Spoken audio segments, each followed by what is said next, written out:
Lord George Bentinck. By Earl of Beaconsfield Benjamin Disraeli.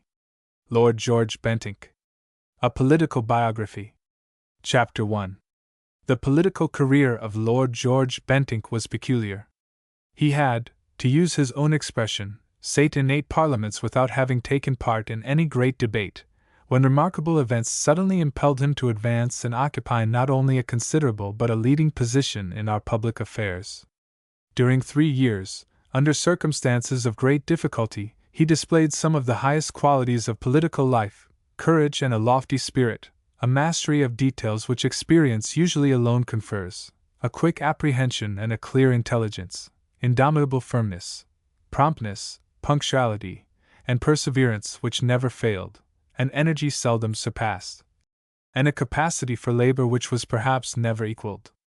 At the very moment when he had overcome many contrarieties and prejudices, when he had been most successful in the House of Commons, and sustained only by his own resources, had considerably modified the legislation of the government which he opposed on a measure of paramount importance, when the nation, which had long watched him with interest, began to congratulate itself on the devotion of such a man to the business of the country, he was in an instant taken from us. Then it was that, the memory of the past and the hope of the future blending together, all men seemed to mourn over this untimely end, and there was that pang in the public heart which accompanies the unexpected disappearance of a strong character. What manner of man this was, who thus on a sudden in the middle term of life relinquished all the ease and pleasure of a patrician existence to work often 18 hours daily, not for a vain and brilliant notoriety, which was foreign alike both to his tastes and his turn of mind, but for the advancement of principles, the advocacy of which in the chief scene of his efforts was sure to obtain for him only contention and unkindly feelings. What were his motives, purposes, and opinions? How and why did he labor? What were the whole scope and tendency of this original, vigorous, and self-schooled intelligence? These would appear to be subjects not unworthy of contemplation, and especially not uninteresting to a free and political community. The difficulty of treating contemporary characters and events has been ever acknowledged, but it may be doubted whether the difficulty is diminished when we would commemorate the men and things that have preceded us. The cloud of passion in the first instance, or in the other the mist of time, may render it equally hard and perplexing to discriminate. It should not be forgotten that the most authentic and interesting histories are those which have been composed by actors in the transactions which they record. The contemporary writer who is personally familiar with his theme has unquestionably a great advantage, but it is assumed that his pen can scarcely escape the bias of private friendship or political connection. Yet truth, after all, is the sovereign passion of mankind, nor is the writer of these pages prepared to relinquish his conviction that it is possible to combine the accuracy of the present with the impartiality of the future. Lord George Bentinck had sat for 18 years in Parliament, and before he entered it, had been for 3 years private secretary to Mr. Canning, who had married the sister of the Duchess of Portland. Such a post would seem a happy commencement of a public career, but whether it were the untimely death of his distinguished relative, or a natural indisposition, Lord George, though he retained the seat for King's Lynn, in which he had succeeded his uncle, the late Governor-General of India, directed his energies to other than parliamentary pursuits. For some time he had followed his profession, which was that of arms, but of late years he had become absorbed in the pastime and fortunes of the turf, in which his whole being seemed engrossed, and which he pursued on a scale that perhaps has never been equalled. Lord George had withdrawn his support from the government of the Duke of Wellington, when the friends of Mr. Canning quitted that administration, and when in time they formed not the least considerable portion of the cabinet of Lord Grey, he resumed his seat on the ministerial benches. On that occasion an administrative post was offered him and declined, and on subsequent occasions similar requests to him to take office were equally in vain. Lord George, therefore, was an original and hearty supporter of the Reform Bill, and he continued to uphold the Whigs in all their policy until the secession of Lord Stanley, between whom and himself there subsisted warm personal as well as political sympathies. Although he was not only a friend to religious liberty, as we shall have occasion afterwards to remark, but always viewed with great sympathy the condition of the Roman Catholic portion of the Irish population, he shrank from the taint of the ultramontane intrigue. Accompanying Lord Stanley, he became in due time a member of the great Conservative opposition, and, as he never did anything by halves, became one of the most earnest, as he certainly was one of the most enlightened, supporters of Sir Robert Peel. His trust in that minister was indeed absolute, and he has subsequently stated in conversation that when, towards the end of the session of '45, a member of the Tory party ventured to predict and denounce the impending defection of the minister, there was no member of the Conservative party who more violently condemned the unfounded attack, or more readily impugned the motives of the assailant. He was not a very frequent attendant in the House. He might be counted on for a party division, and when, towards the termination of the Melbourne ministry, the forces were very nearly balanced, and the struggle became very close, he might have been observed, on more than one occasion, entering the House at a late hour, clad in a white great-coat, which softened, but did not conceal, the scarlet hunting coat. Although he took no part in debate, and attended the House rather as a club than as a senate, he possessed a great and peculiar influence in it. He was viewed with interest, and often with extraordinary regard, by every sporting man in the House. With almost all of these he was acquainted. Some of them, on either side, were his intimate companions and confederates. His eager and energetic disposition, his quick perception, clear judgment, and prompt decision, the tenacity with which he clung to his opinions, his frankness and love of truth, his daring and speculative spirit, his lofty bearing, blended as it was with a simplicity of manner very remarkable, the ardor of his friendships, even the fierceness of his hates and prejudices, all combined to form one of those strong characters who, whatever may be their pursuit, must always direct and lead. Nature had clothed this vehement spirit with a material form which was in perfect harmony with its noble and commanding character. He was tall and remarkable for his presence, his countenance almost a model of manly beauty, the face oval, the complexion clear and mantling, the forehead lofty and white, the nose aquiline and delicately molded, the upper lip short. But it was in the dark brown eye, which flashed with piercing scrutiny, that all the character of the man came forth, a brilliant glance, not soft, but ardent, acute, imperious, incapable of deception or of being deceived. Although he had not much sustained his literary culture, and of late years, at any rate, had not given his mind to political study, he had in the course of his life seen and heard a great deal, and with profit. Nothing escaped his observation, he forgot nothing and always thought. So it was that on all the great political questions of the day he had arrived at conclusions which guided him. He always took large views and had no prejudices about things, whatever he might indulge in as to persons. He was always singularly anxious to acquire the truth, and would spare no pains for that purpose. But when once his mind was made up, it was impossible to influence him. In politics, he was a Whig of 1688, which became him, modified, however, by all the experience of the present age. He wished to see our society founded on a broad basis of civil and religious liberty. He retained much of the old jealousy of the court, but had none of popular franchises. He was for the established church, but for nothing more, and was very repugnant to priestly domination. As for the industrial question, he was sincerely opposed to the Manchester scheme, because he thought that its full development would impair and might subvert our territorial constitution, which he held to be the real security of our freedom, and because he believed that it would greatly injure Ireland, and certainly dissolve our colonial empire. He had a great respect for merchants, though he looked with some degree of jealousy on the development of our merely foreign trade.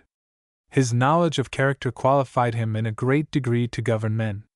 And if some drawbacks from this influence might be experienced in his too rigid tenacity of opinion, and in some quickness of temper, which, however, always sprang from a too sensitive heart, great compensation might be found in the fact that there probably never was a human being so entirely devoid of conceit and so completely exempt from selfishness.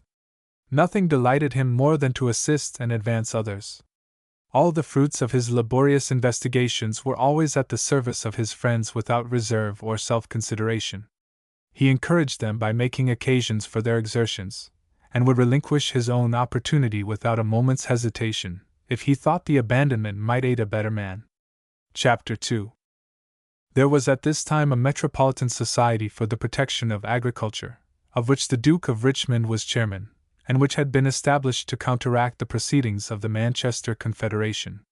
It was in communication with the local protection societies throughout the country, and although the adhesion to its service by the parliamentary members of the old Conservative party had been more limited than might have been expected, nevertheless many county members were enrolled in its ranks, and a few of the most eminent were actively engaged in its management. In this they were assisted by an equal number of the most considerable tenant farmers.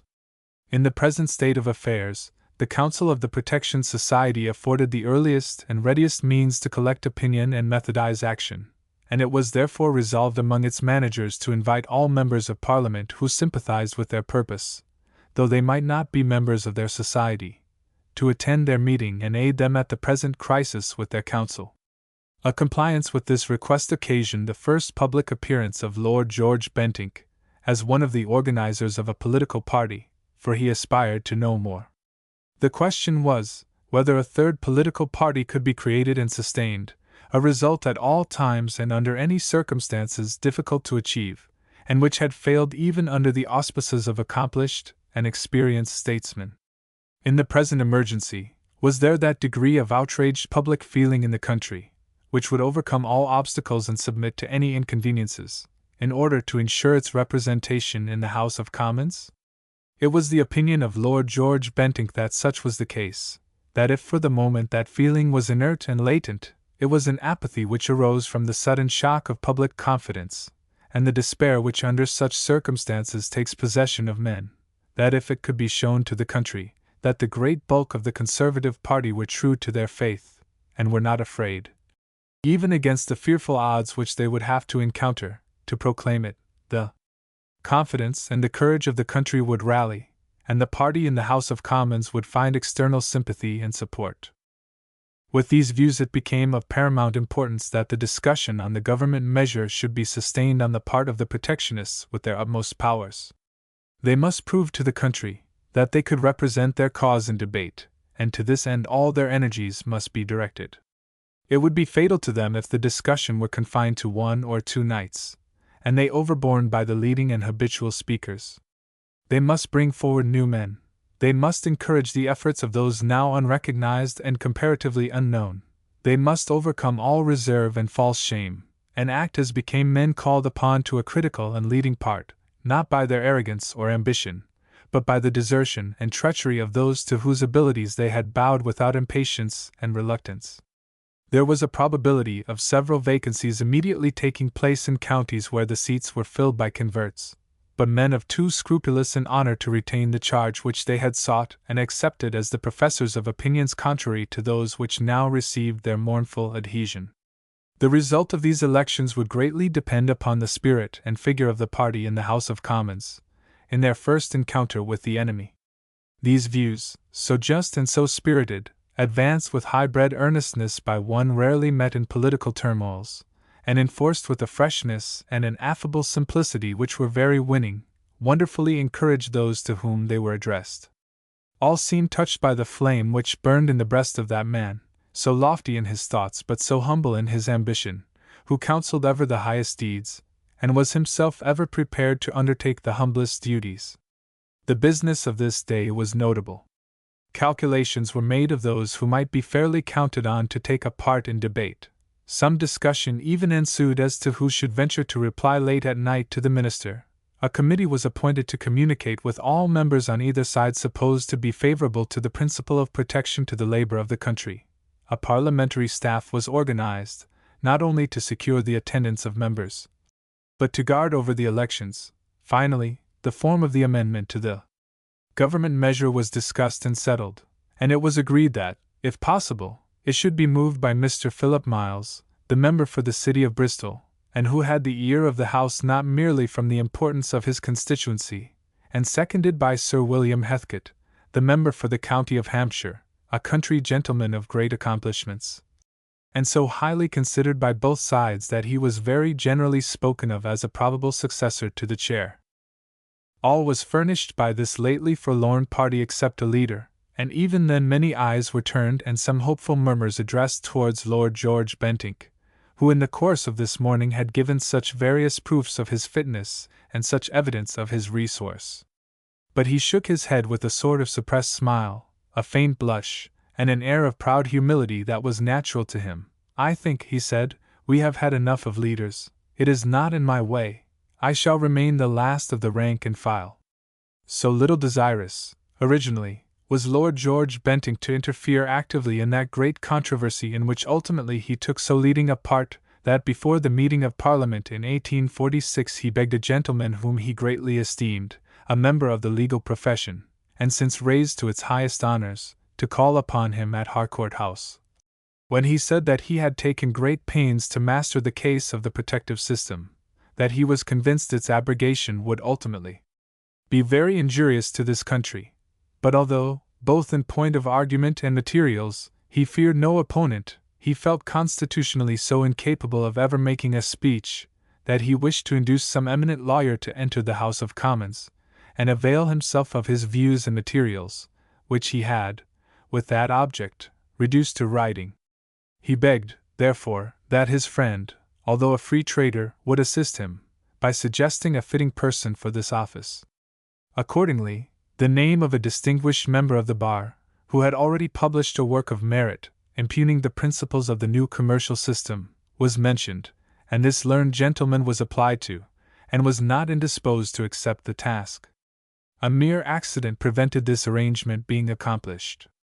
Lord George then requested his friend to make some other selection, but his adviser very sensibly replied, that although the House of Commons would have listened with respect to a gentleman who had given evidence of the sincerity of his convictions by the publication of a work which had no reference to Parliament, they would not endure the instance of a lawyer brought into the House merely to speak from his brief, and that the attempt would be utterly fruitless. He earnestly counselled Lord George himself to make the effort, but Lord George, with characteristic tenacity, clung for some time to his project, though his efforts to accomplish it were fortunately not successful. Some of the friends of Lord George Bentinck, remembering his inexperience in debate, aware of the great length at which he must necessarily treat the theme, and mindful that he was not physically well qualified for controlling popular assemblies, not having a strong voice, or, naturally, a very fluent manner, were anxious that he should not postpone his speech until an hour so late, that an audience, jaded by 12 nights' discussion, would be ill attuned to statistical arguments and economical details. But still clinging to the hope that some accident might yet again postpone the division, so that the protectionists might gain the vote of Mr. Haldyard, who had been returned that day for South Notts, having defeated a cabinet minister, Lord George remained motionless until long past midnight. Mr. Cobden having spoken on the part of the Confederation, the closing of the debate was felt to be inevitable. Even then, by inducing a protectionist to solicit the speaker's eye, Lord George attempted to avert the division, but no supporter of the government measure, of any colour, advancing to reply to this volunteer, Bentinck was obliged to rise. He came out like a lion forced from his lair. And so it happened, that after all his labours of body and mind, after all his research and unwearied application and singular vigilance, after having been at his post for a month, never leaving the house, even for refreshment, he had to undertake the most difficult enterprise in which a man can well embark, with a concurrence of every disadvantage which could ensure failure and defeat. It would seem that the audience, the subject, and the orator must be equally exhausted, for the assembly had listened for 12 nights to the controversy, and he who was about to address them had, according to his strange habit, taken no sustenance the whole day, it being his custom to dine after the house was up, which was very often long after midnight, and this, with the exception of a slender breakfast, rigidly restricted to dry toast, was his only meal in the 24 hours. He had been forced to this regimen, from food exercising a lethargic influence over him, so that, in addition to some constitutional weakness in his organ, he usually labored, when he addressed the House, under the disadvantage of general exhaustion. And this was, no doubt, a principal cause of that overexcitement and apparently unnecessary energy in his manner of speaking, of which he was himself perfectly, and even painfully, conscious. He was wont to say, that before he could speak he had to make a voice, and, as it were, to pump it from the very core of his frame. One who took a great interest in his success once impressed on him the expediency of trusting entirely to his natural voice and the interest and gravity of his matter, which, combined with his position as the recognized leader of a great party, would be adequate to command the attention of his audience, and he subsequently endeavored very often to comply with this suggestion. He endeavored also very much to control his redundancy of action and gesture, when that peculiarity was pointed out to him with the delicacy, but the sincerity, of friendship. He entirely freed himself from a very awkward feature of his first style of speaking, namely, the frequent repetition of a sentence, which seemed at first a habit inveterate with him, but such was his force of will, that when the necessity of ridding himself of this drawback was properly pointed out to him, he achieved the desired result. No one bore criticism more gently and kindly, so long as it was confined to his personal and intellectual characteristics, for he was a man absolutely without vanity or conceit, who thought very humbly of himself, in respect of abilities, and deemed no labor too great to achieve even a slight improvement. But though in these respects the very child of simplicity, he was a man of almost unexampled pride, and chafed under criticism, when his convictions or his conduct were questioned. He was very tenacious of his opinion, almost inexorable, and it required a courage nearly equal to his own, combined with a serene temper, successfully to impugn his conclusions. Not, therefore, excited by vanity, but sustained by self-respect, by an overpowering feeling that he owed it to himself and the opinions he held, to show to the world that they had not been lightly adopted and should not be lightly laid aside, Bentinck rose, long past the noon of night, at the end of this memorable debate, to undertake an office from which the most successful and most experienced rhetoricians of Parliament would have shrunk with intuitive discretion. But duty scorns prudence, and criticism has few terrors for a man with a great purpose. Unshaken by the adverse hour and circumstances, he proceeded to accomplish the object which he had long meditated, and for which he was fully prepared. Reminding the House, while he appealed to their indulgence, that, though he had had the honor of a seat for 8 Parliaments, he had never once ventured to trespass on its time on any subject of great debate, he at once took a clear and comprehensive ground of objection to the government scheme. He opposed it not only because he objected to the great change contemplated with respect to the agricultural interests, but, on principle, to the entire measure, a great commercial revolution, which we are of opinion that the circumstances of the country do not by any means require. Noticing the observation of the Secretary at War, that the agricultural interest, in submitting to this great change, might now accept it with honor, instead of its being eventually extorted by force, he happily retorted, that vicious as he thought the measure, he should feel it deprived of half its vice if it could be carried without loss of honor, damage to reputation, and forfeiture of public character to a vast number of gentlemen now present. And he proceeded to show, among other testimonies, by an appeal to the distinct language of the speech from the throne on the dissolution of 1841, that every member who occupied a seat in this House was returned pledged either to oppose or maintain the principle of protection to national industry. Adverting to the new position, that the experience of the last 3 years justified the reversal of the system which the existing administration had been summoned to office to uphold, he wisely remarked, that the country will not be satisfied with 3 years' experience of any system. 3 years' experience is not sufficiently extensive to afford a proper criterion by which we may decide the failure or success of any description of policy whatsoever. Noticing that the minister had more especially founded his present belief in doctrines contrary to those which he had heretofore uniformly maintained, by the assumption that the price of corn would not be more reduced than the price of cattle and other commodities affected by the tariff of 1842, and also by the results of previous experiments in the instances of silk and wool, Lord George accepted his challenge on these grounds, and proceeded in great detail to investigate these examples. The House listened with great attention for full 2 hours, during which he treated these subjects. This attention no doubt was generally accorded because it was felt due to the occasion, and, under the circumstances, to the speaker, but those who, however contrary might be the results at which they had arrived, had themselves deeply entered into these investigations, recognized very soon that Bentinck was master of his subject. Sir Robert Peel looked round very often with that expression of appreciation which it was impossible for his nature to refuse to parliamentary success, even when the ability displayed was hostile to his projects. The minister, with reference to the wool trade, had dwelt on the year 1842, when prices were much depressed, while they had greatly rallied in 1844, when the importation of foreign wool had risen from 45 to 65 millions of pounds, and he had drawn a triumphant inference that the increase of importation and the increase of price were in consequence of the reduction of the duty. This instance had produced a great effect, but Lord George showed the House, by a reference to the tables of 1836, that the importation of foreign wool had then risen to 65 millions of pounds, and that large foreign importation was consistent with high prices to the domestic grower. Nor was he less successful about the foreign cattle.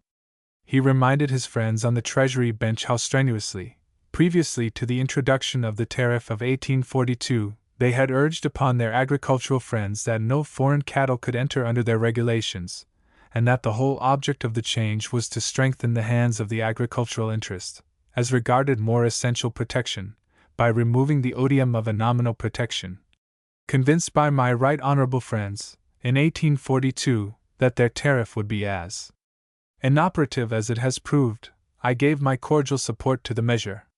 Perceiving that the House began to be wearied with the details of the silk trade, which he had investigated with extraordinary zeal, he postponed until the specific vote in committee his objections to the reduction of the timber duties. The fact is, he had so thoroughly mastered all these topics, that his observations on each of them would have themselves formed a speech of sufficient length and interest. But he successfully checked any interruption by what may be fairly styled his dignified diffidence. I trust the House will recollect that I am fighting the battle of a party whose leaders have deserted them, and though I cannot wield my weapons with the skill of the right honourable gentleman on the Treasury bench, I trust the House will remember the emergency which has dragged me out to intrude upon their indulgence. And again, when he announced that he was now about to investigate the pretext of famine in the land, and some impatience was exhibited, he drew up and said, I think, having sat 18 years in this House, and never once having trespassed on its time before in any one single great debate, I may appeal to the past as a proof that I duly weigh the measure of my abilities, and that I am painfully conscious of my proper place in this House. It was impossible to resist such appeals from such a person, even at 3 o'clock in the morning, and diffident, but determined, he then entered into what was, perhaps, the most remarkable portion of his speech, an investigation of what was the real position of the country with respect to the supply of food in the past autumn and at the present moment. Having shown from the trade circulars that, far from there being at present a wheat famine, the stocks in the granaries in bond were more than double in amount to what they were in the year 1845, a year admitted by all to be a year of extraordinary abundance, he proceeded to the Irish part of the question. I beg leave to say, that though this debate has now continued for 3 weeks, I am the first gentleman who has at all entered into the real state of the case as regards the allegation of a potato famine in Ireland, upon which, be it remembered, is founded the sole case of Her Majesty's ministers for a repeal of the Corn Laws. And this was very true. The fact is, though the protectionist party had made a most unexpected and gallant defense, no one was really prepared for the contest except Bentinck. Between the end of November and the meeting of Parliament, he had thrown all the energies of his passionate mind into this question. He had sought information on all points, and always at the fountainhead. He had placed himself in immediate communication with the ablest representatives of every considerable interest attacked, and being ardent and indefatigable, gifted with a tenacious memory and a very clear and searching spirit, there was scarcely a detail or an argument connected with his subject which was not immediately at his command.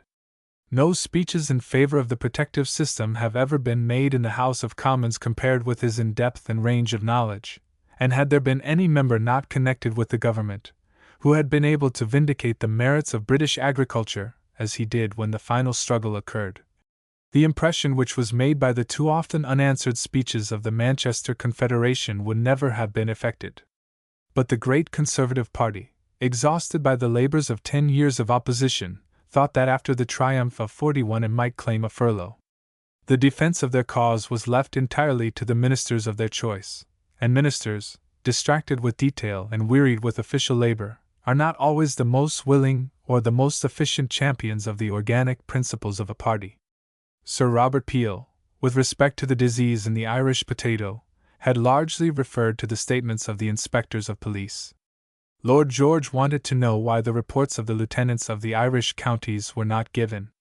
Being well informed upon this head, he asked the government to produce the report of Lord Duncannon, the Lord Lieutenant of Carlow, especially that of his noble father, the Earl of Bessborough, Lord Lieutenant of Kilkenny.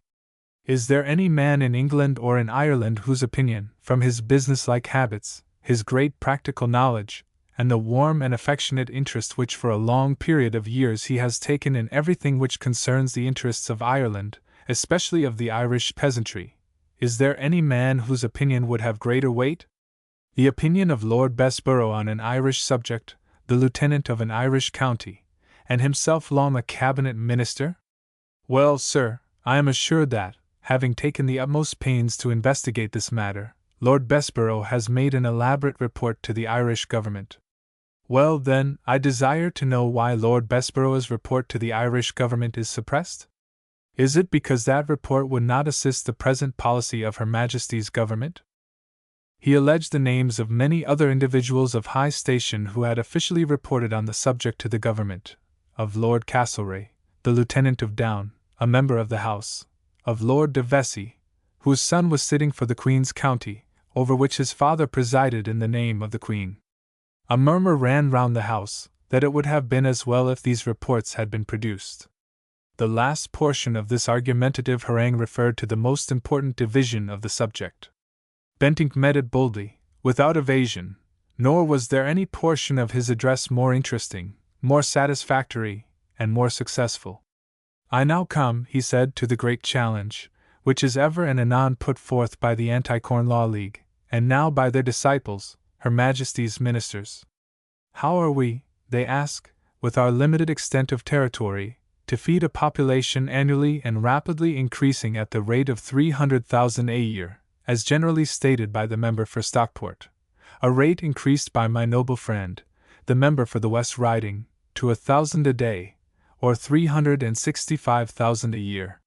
He first proved in a complete manner that, from the year 1821 to the year 1844, the population of the country had increased at the rate of less than 32%, while the growth of wheat during the same period had increased no less than 64%. He then proceeded to inquire why, with such an increased produce, we were still, as regards bread corn, to a certain extent, an importing nation.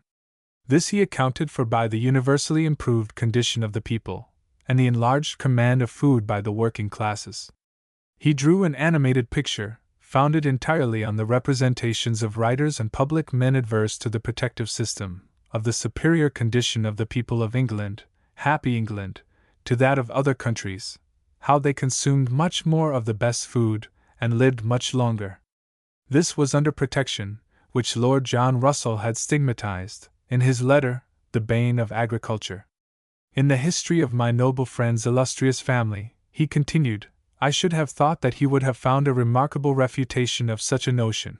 And then he drew a lively sketch of the colossal and patriotic works of the Earls and Dukes of Bedford, whereby they had drained and reclaimed 300,000 acres of land drowned in water, and brought them into cultivation, and thus converted into fertile fields a vast morass extending over 7 counties in England. Could the system which had inspired such enterprise be justly denounced as baneful? To show the means of the country to sustain even a much increasing population, and that those means were in operation, he entered into one of the most original and interesting calculations that was perhaps ever offered to the House of Commons.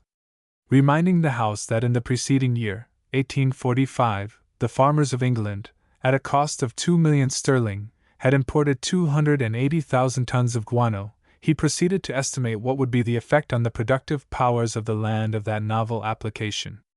200,000 tons, or, in other words, 4,000,000 hundredweight, were expended on the land in 1845. Half of these, he assumed, would be applied to the growth of wheat, and the other half to the growth of turnips preparatory to the wheat crop of the ensuing year. According to the experiments tried and recorded in the Royal Agricultural Journal, it would seem that by the application of 200 weight of guano to an acre of wheat land, the produce would be increased by 1/4 per acre. At this rate, 100,000 tons, or 2,000,000 hundredweight of guano would add 1,000,000 quarters of wheat to the crop, or bread for 1 year for 1,000,000 of people. But as he was very careful never to overstate a case, Lord George assumed that it would require 300 hundredweight of guano to an acre to produce an extra quarter of wheat. According to this estimate, 100,000 tons of guano, applied to the land in 1845, must have added 666,666 quarters of grain to the wheat crop, or, in other words, bread for 666,666 additional mouths. And now for turnips, he continued. The Norfolk authorities whom he quoted have in like manner proved that 200 weight of guano will add 10 tons per acre to the turnip crop. But again, for fear of exaggeration, he supposed that 300 weight would be requisite to create such increased fertility. In this case, 2,000,000 hundredweight of guano would add 6,666,660 tons to the natural unmanured produce of the crop. Now it is generally considered that 1 ton of Swedes would last 20 sheep 3 weeks, and that each sheep should gain half a pound of meat per week, or 1 pound and a half in 3 weeks.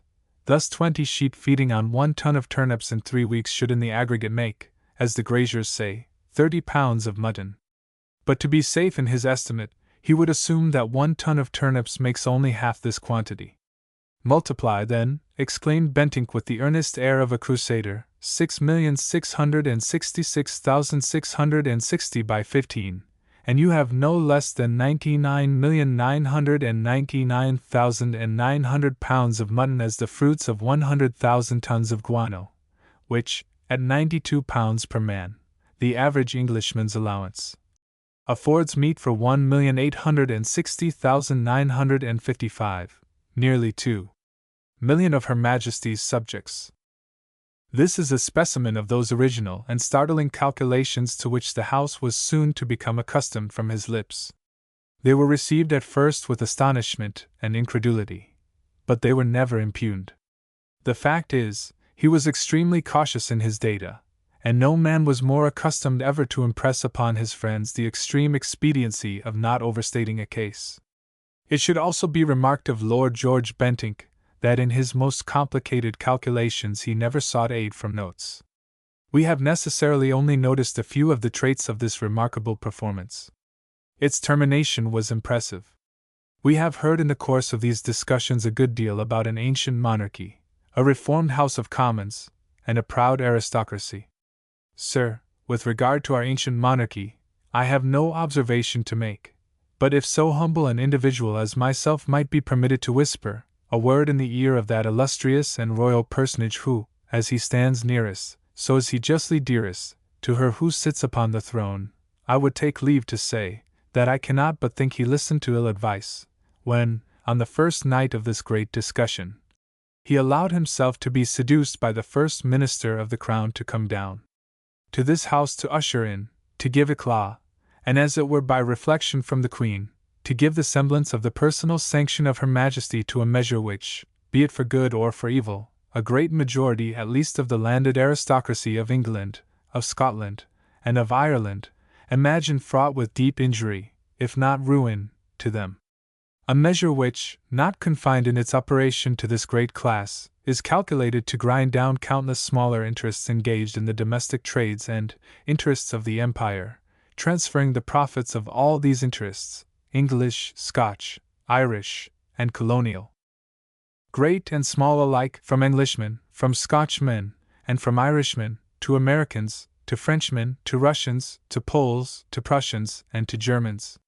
Sir, I come now to the reformed House of Commons, and as one who was a party to that great measure, I cannot but feel a deep interest in its success, and more especially in that portion of it which extended the franchise to the largest and the most respectable body in the kingdom, I mean the landed tenantry of England. And deeply should I regret should any large proportion of those members who have been sent to Parliament to represent them in this House prove to be the men to bring lasting dishonor upon themselves, their constituencies, and this House, by an act of tergiversation so gross as to be altogether unprecedented in the annals of any reformed or unreformed House of Commons. Sir, lastly, I come to the proud aristocracy. We are a proud aristocracy, but if we are proud, it is that we are proud in the chastity of our honor. If we assisted in '41 in turning the Whigs out of office, because we did not consider a fixed duty of 8 shillings a quarter on foreign corn a sufficient protection, it was with honesty of purpose and in single-mindedness we did so, and as we were not before the fact, we will not be accomplices after the fact in the fraud by which the Whig ministers were expelled from power. If we are a proud aristocracy, we are proud of our honor, inasmuch as we never have been guilty, and never can be guilty, of double-dealing with the farmers of England, of swindling our opponents, deceiving our friends, or betraying our constituents. The division was called. The West India interest, notwithstanding the amendment was moved by the member for Bristol, deserted the Protectionists. Deaf to the appeals, and the remonstrances, and the warnings of Lord George, one of their leading members replied, with a smile of triumphant content, that they had made a satisfactory arrangement for themselves. How satisfactory did the West Indians find it 4 months subsequently? All the shipping interests deserted the land. They were for everything free, except navigation. There was no danger of that being interfered with. It rested on quite distinct grounds, national grounds. They were warned, but they smiled in derisive self-complacency. Lord George Bentinck lived to have the West India interest and the shipping interest on their knees to him, to defend their peril or to restore their ruined fortunes, and with characteristic generosity and proud consistency, he undertook the task, and sacrificed his life in the attempt. Notwithstanding these terrible defalcations, when the numbers were announced, at nearly 4 o'clock in the morning, the majority had not reached those 3 magical figures supposed necessary, under the circumstances, to success. In a House of 581 members present, the amendment of the Protectionists was defeated only by 97, and 242 gentlemen, in spite of desertion, difficulty, and defeat, still maintained the chastity of their honor. Chapter 3. In the meantime, besides the prolonged and unforeseen resistance of the Protectionists, there were other and unexpected causes at work which equally, or perhaps even more powerfully tended to the fulfillment of the scheme of delay, which Lord George Bentinck had recommended his friends to adopt and encourage.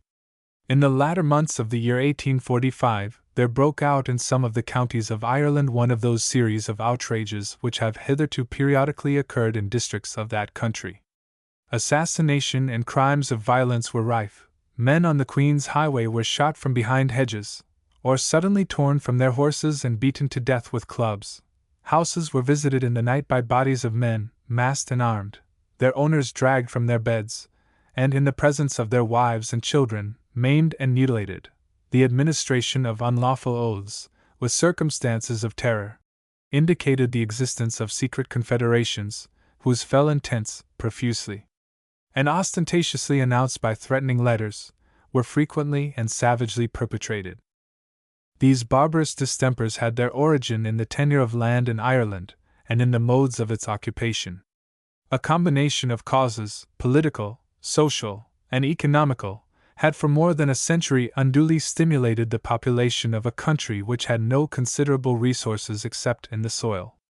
That soil had become divided into minute allotments, held by a pauper tenantry, at exorbitant rents, of a class of middlemen, themselves necessitous, and who were mere traders in land. A fierce competition raged amid the squalid multitude for these strips of earth which were their sole means of existence. To regulate this fatal rivalry, and restrain this emulation of despair, the peasantry, enrolled in secret societies, found refuge in an inexorable code. He who supplanted another in the occupation of the soil was doomed by an occult tribunal, from which there was no appeal, to a terrible retribution. His house was visited in the night by white-feet and ribbon men. His doom was communicated to him, by the post, in letters signed by Terry Alt, or Molly Mgire, or he was suddenly shot, like a dog, by the orders of Captain Rock. Yet even these violent inflictions rather punished than prevented the conduct against which they were directed. The Irish peasant had to choose between starving and assassination. If, in deference to an anonymous mandate, he relinquished his holding, He and those who depended on him were outcasts and wanderers. If he retained or accepted it, his life might be the forfeit, but subsistence was secured, and in poor and lawless countries, the means of living are more valued than life. Those who have treated of the agrarian crimes of Ireland have remarked that the facility with which these outrages have been committed has only been equaled by the difficulty of punishing them. A murder, perpetrated at noonday, in the sight of many persons, cannot be proved in a court of justice. The spectators are never witnesses, and it has been inferred from this that the outrage is national, and that the heart of the populace is with the criminal. But though a chief landlord, or a stipendiary magistrate, may occasionally be sacrificed, the great majority of victims are furnished by the humblest class. Not sympathy, but terror, seals the lip and clouds the eye of the bystander. And this is proved by the fact that while those who have suffered have almost always publicly declared that they were unable to recognize their assailants, and believed them to be strangers, they have frequently, in confidence, furnished the police with the names of the guilty. Thus, there is this remarkable characteristic of the agrarian anarchy of Ireland which marks it out from all similar conditions of other countries. It is a war of the poor against the poor. Before the rapid increase of population had forced governments to study political economy and to investigate the means of subsisting a people, statesmen had contented themselves by attributing to political causes these predial disturbances, and by recommending for them political remedies. The course of time, which had aggravated the condition of the Irish peasantry, had increased the numbers, the wealth, and the general importance of those of the middle classes of Ireland who professed the Roman Catholic faith.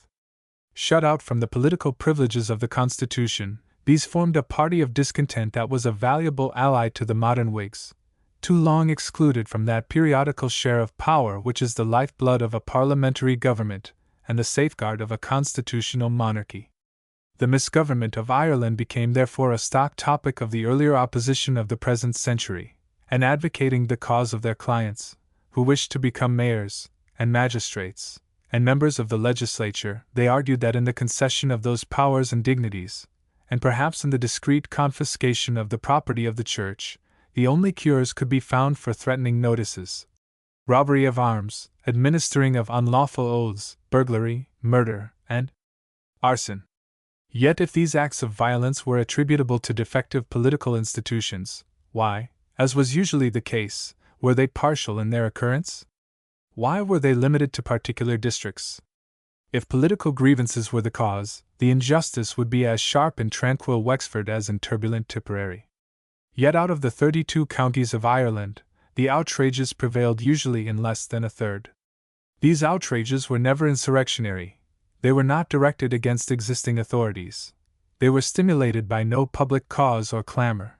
It was the private individual who was attacked, and for a private reason. This was their characteristic. But as time elapsed, two considerable events occurred. The Roman Catholic restrictions were repealed, and the Whigs became ministers.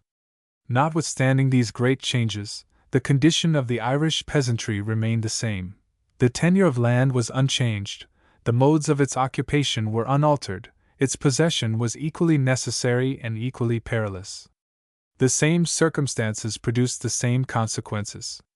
Notwithstanding even that the Irish Church had been remodeled, and its revenues not only commuted but curtailed, notwithstanding that Roman Catholics had not only become members of Parliament, but even Parliament had been reformed, Irish outrage became more flagrant and more extensive than at any previous epoch, and the Whigs were ministers.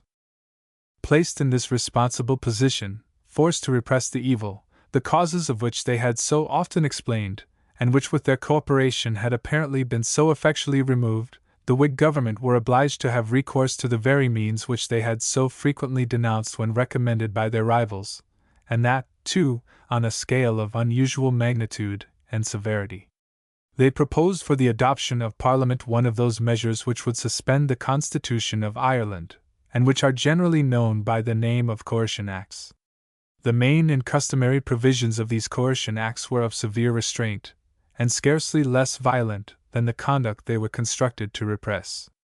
They invested the Lord Lieutenant with power to proclaim a district as disturbed, and then to place its inhabitants without the pale of the established law, persons out of their dwellings between sunset and sunrise were liable to transportation, and to secure the due execution of the law, prisoners were tried before military tribunals, and not by their peers, whose verdicts, from sympathy or terror, were usually found to baffle justice. These coercion acts were effectual. They invariably obtained their end, and the proclaimed districts became tranquil. But they were an affair of police, not of government, essentially temporary. Their effect was almost as transient as their sway, and as they were never accompanied with any deep and sincere attempt to cope with the social circumstances which produced disorder, the recurrence of the chronic anarchy was merely an affair of time. Whether it were that they did not sufficiently apprehend the causes, or that they shrank from a solution which must bring them in contact with the millions of a surplus population, there seems always to have been an understanding between the public men of both parties, that the Irish difficulty should be deemed a purely political, or at the utmost a religious one. And even so late as 1846, no less a personage than the present Chief Secretary, put forward by his party to oppose an Irish coercion bill which themselves had loudly called for, declared that he could not sanction its penal enactments unless they were accompanied by the remedial measures that were necessary, to wit, an Irish franchise bill, and a bill for the amendment of municipal corporations.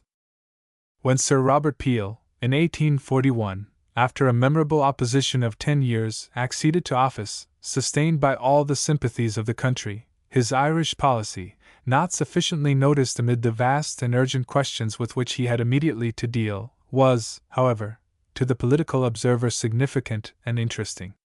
As a mere matter of party tactics, it was not for him too much to impute Irish disturbances to political and religious causes, even if the accumulated experience of the last 10 years were not developing a conviction in his mind that the methods hitherto adopted to ensure the tranquility of that country were superficial and fallacious.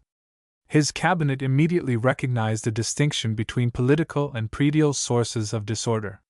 The first they resolved into a mere system of agitation, no longer justifiable by the circumstances, and this they determined to put down.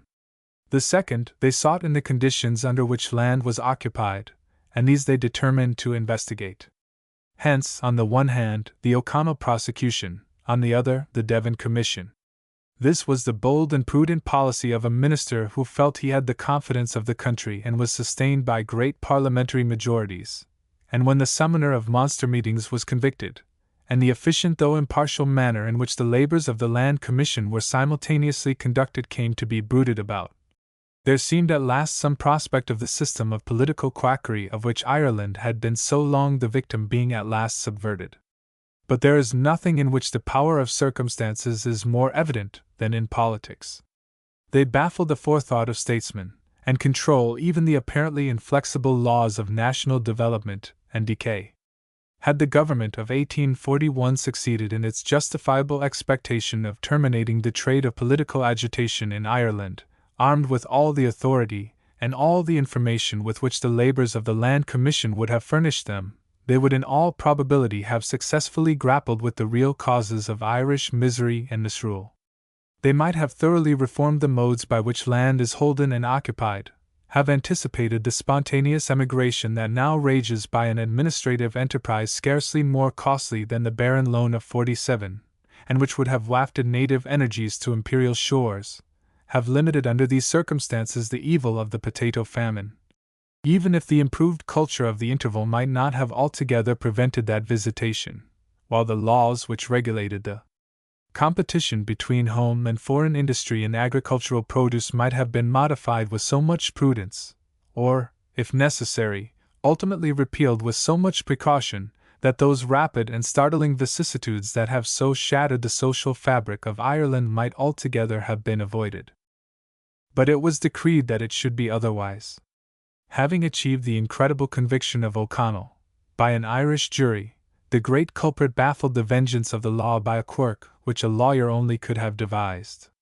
As regards his Irish policy, Sir Robert Peel never recovered this blow, the severity of which was proportionably increased by its occurrence at a moment of unprecedented success. Resolute not to recur to his ancient Orangism, yet desperate after his discomfiture of rallying a moderate party around his ministry, his practical mind, more clear-sighted than foreseeing, was alarmed at the absence of all influences for the government of Ireland. The tranquility which might result from a reformed tenure of the soil must, if attainable, be a distant blessing, and at present he saw only the obstacles to its fulfillment: prejudiced landlords, and the claims and necessities of pauper millions. He shrank from a theory which might be an illusion. He required a policy for the next post and the next division.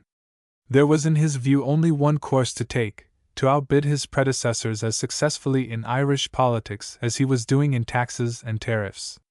He resolved to appropriate the Liberal party of Ireland, and merge it into the great Conservative Confederation which was destined to destroy so many things.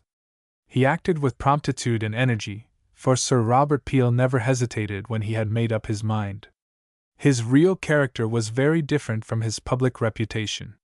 Far from being timid and wary, he was audacious and even headstrong. It was his cold and constrained demeanor that misled the public. There never was a man who did such rash things in so circumspect a manner. He had been fortunate in early disembarrassing himself of the Orange councillors who had conducted his Irish questions when in opposition. Vacant judgeships had opportunely satisfied the recognized and respectable claims of Mr. Sergeant Jackson and Mr. Lefroy, and so Sir Robert Peel, without a qualm, suddenly began to govern Ireland by sending it messages of peace. They took various forms. Sometimes a charitable bequests act virtually placed the Roman Catholic hierarchy in friendly equality with the prelates of the established church. Sometimes a godless college called forth a moan from alarmed and irritated Oxford. The endowment of Maynooth struck wider and deeper, and the middle classes of England, roused from their religious lethargy, called in vain to the rescue of a Protestantism betrayed. But the minister was unshaken. Successful and self-sufficient, impressed with the conviction that his government in duration would rival that of a Walpole or a Pitt, and exceed both in lustre, he treated every remonstrance with imperious disdain. He had even accustomed his mind to contemplate an ecclesiastical adjustment of Ireland which would have allied in that country the papacy with the state, and have terminated the constitutional supremacy of the Anglican Church, when suddenly, in the very heat of all this arrogant fortune, the mighty fabric of delusion shivered and fell to the ground. An abused and indignant soil repudiated the ungrateful race that had exhausted and degraded its once exuberant bosom. The land refused to hold those who would not hold the land on terms of justice and of science. All the economical palliatives and political pretenses of long years seemed only to aggravate the suffering and confusion. The poor rate was levied upon a community of paupers, and the godless colleges were denounced by Rome as well as Oxford. After a wild dream of famine and fever, imperial loans, rates and aid, jobbing public works, confiscated estates, constituencies self-disfranchised, and St. Peter's bearding St. James's in a spirit becoming Christendom rather than Europe, time topped the climax of Irish misgovernment, and by the publication of the census of 1851, proved that the millions with whose evils no statesman would sincerely deal, but whose condition had been the pretext for so much empiricism, had disappeared, and nature, more powerful than politicians, had settled the great difficulty. Ere the publication of that document, the mortal career of Sir Robert Peel had closed, and indeed several of the circumstances to which we have just alluded did not occur in his administration, but the contrast between his policy and its results was nevertheless scarcely less striking. It was in '45 that he transmitted his most important message of peace to Ireland, to be followed by an autumnal visit of Her Majesty to that kingdom, painted in complacent and prophetic colors by her Prime Minister. The visit was not made.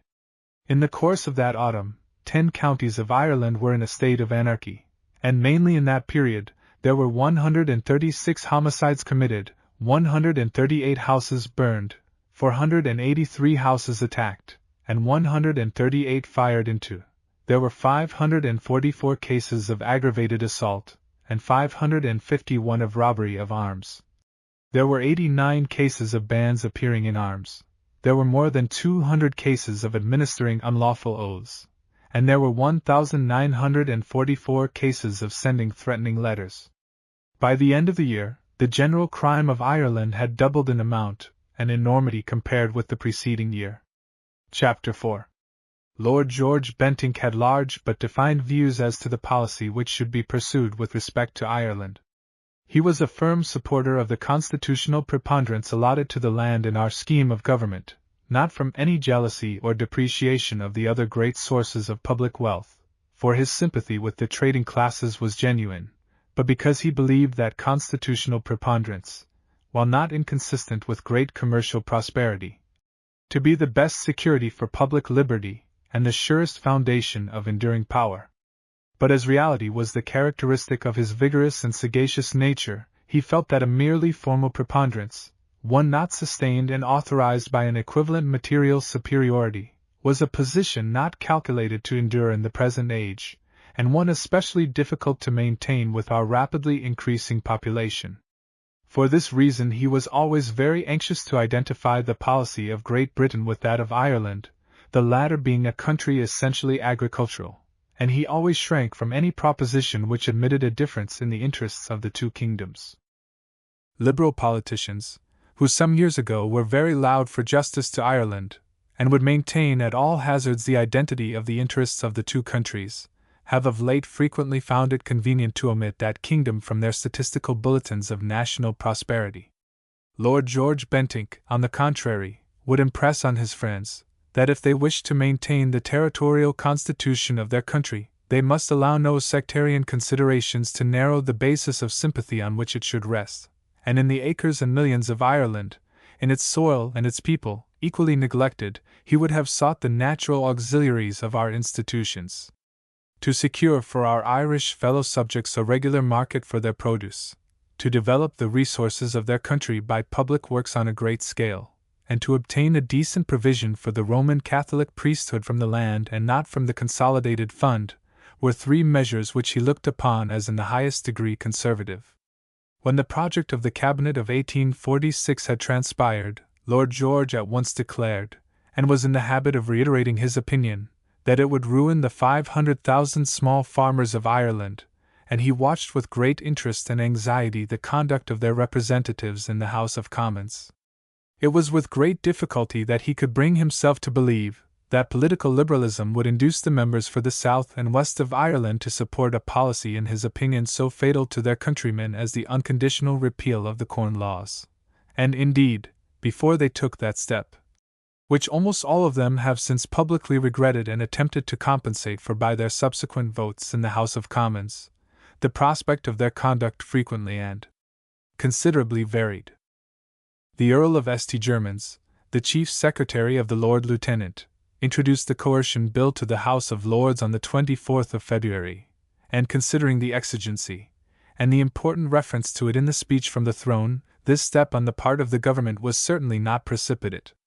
It was observed that the strongest supporters of the measure in the House of Lords on this occasion were the leaders of the Whig party. Lord Lansdowne, so far from complaining of the government for bringing forward the measure at so early a period of the session, was ready to admit that after the declaration of Her Majesty, a declaration unhappily warranted by facts known to many of their lordships, every day was lost in which an effectual remedy was not at least attempted to put an end to a state of society so horrible. Lord Clanricarde gave his ready assent to the bill, and even Lord Grey, though he regretted the necessity for this measure, was of opinion that the Chief Secretary had established a sufficient case for arming the executive government with some additional powers. When, therefore, at the end of the month of March, Lord George Bentinck was invited to attend a meeting of his friends, held at the house of Mr. Banks, to consider the course which should be adopted by the Protectionist party with respect to the Coercion Bill, it was assumed, as a matter of course, that the coalition of the government and the Whigs must secure the passing of the measure, even if the Protectionists were disposed, for the chance of embarrassing the ministry, to resist it, and of course there was no great tendency in that direction. Men are apt to believe that crime and coercion are inevitably associated. There was abundance of precedent for the course, which seemed also a natural one. In less than a century there had been 17 coercive acts for Ireland, a circumstance which might make some ponder whether such legislation were as efficacious as it was violent. However, assassination rife, Captain Rock and Molly M'Guire out at night, Whigs and Tories all agreed, it was easy to catch at a glance the foregone conclusion of the meeting. One advantage of having a recognized organ of a political party is that its members do not decide too precipitately. They listen before they determine, and if they have a doubt, they will grant the benefit of it to him whose general ability they have acknowledged, and to whom they willingly give credit for having viewed the question at issue in a more laborious and painful manner than themselves. Without a leader, they commit themselves to opinions carelessly and hastily adopted. This is fatal to a party in debate, but it often entails very serious consequences when the mistakes have been committed in a less public and responsible scene than the House of Commons.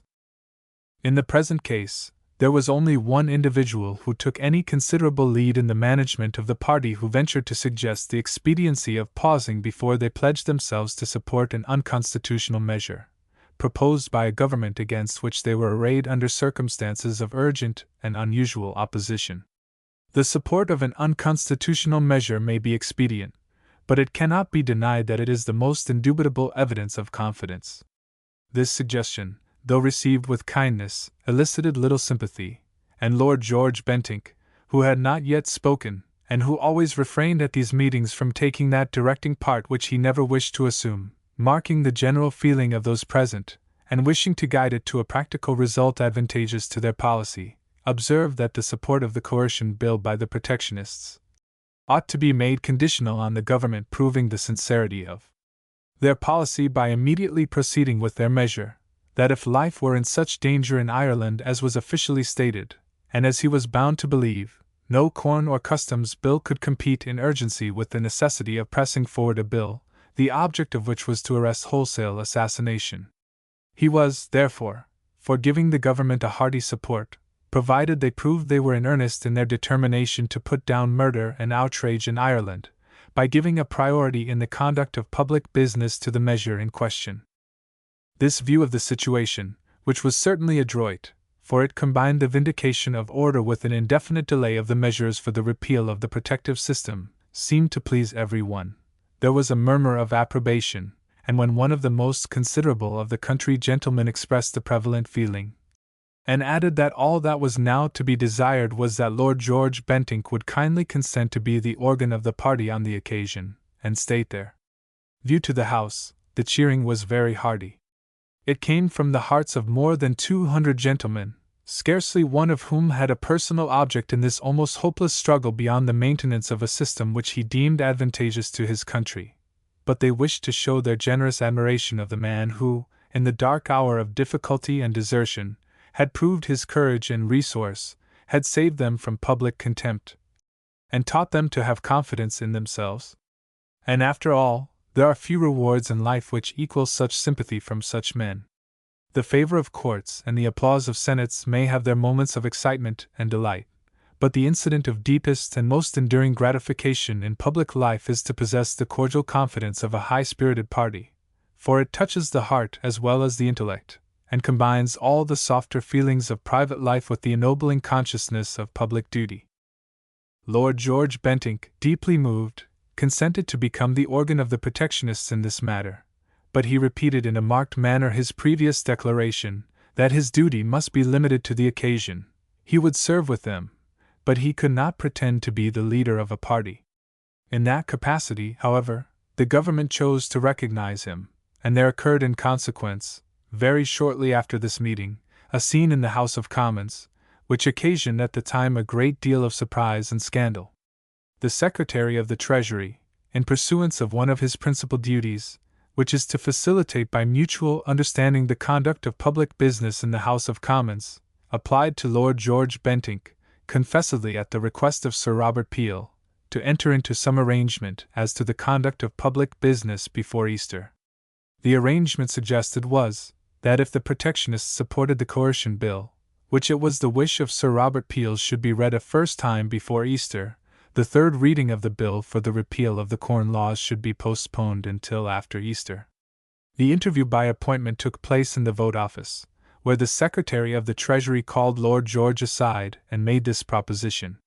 Lord George stated in reply what he believed to be the views of the party with whom he served, and they were those we have already intimated.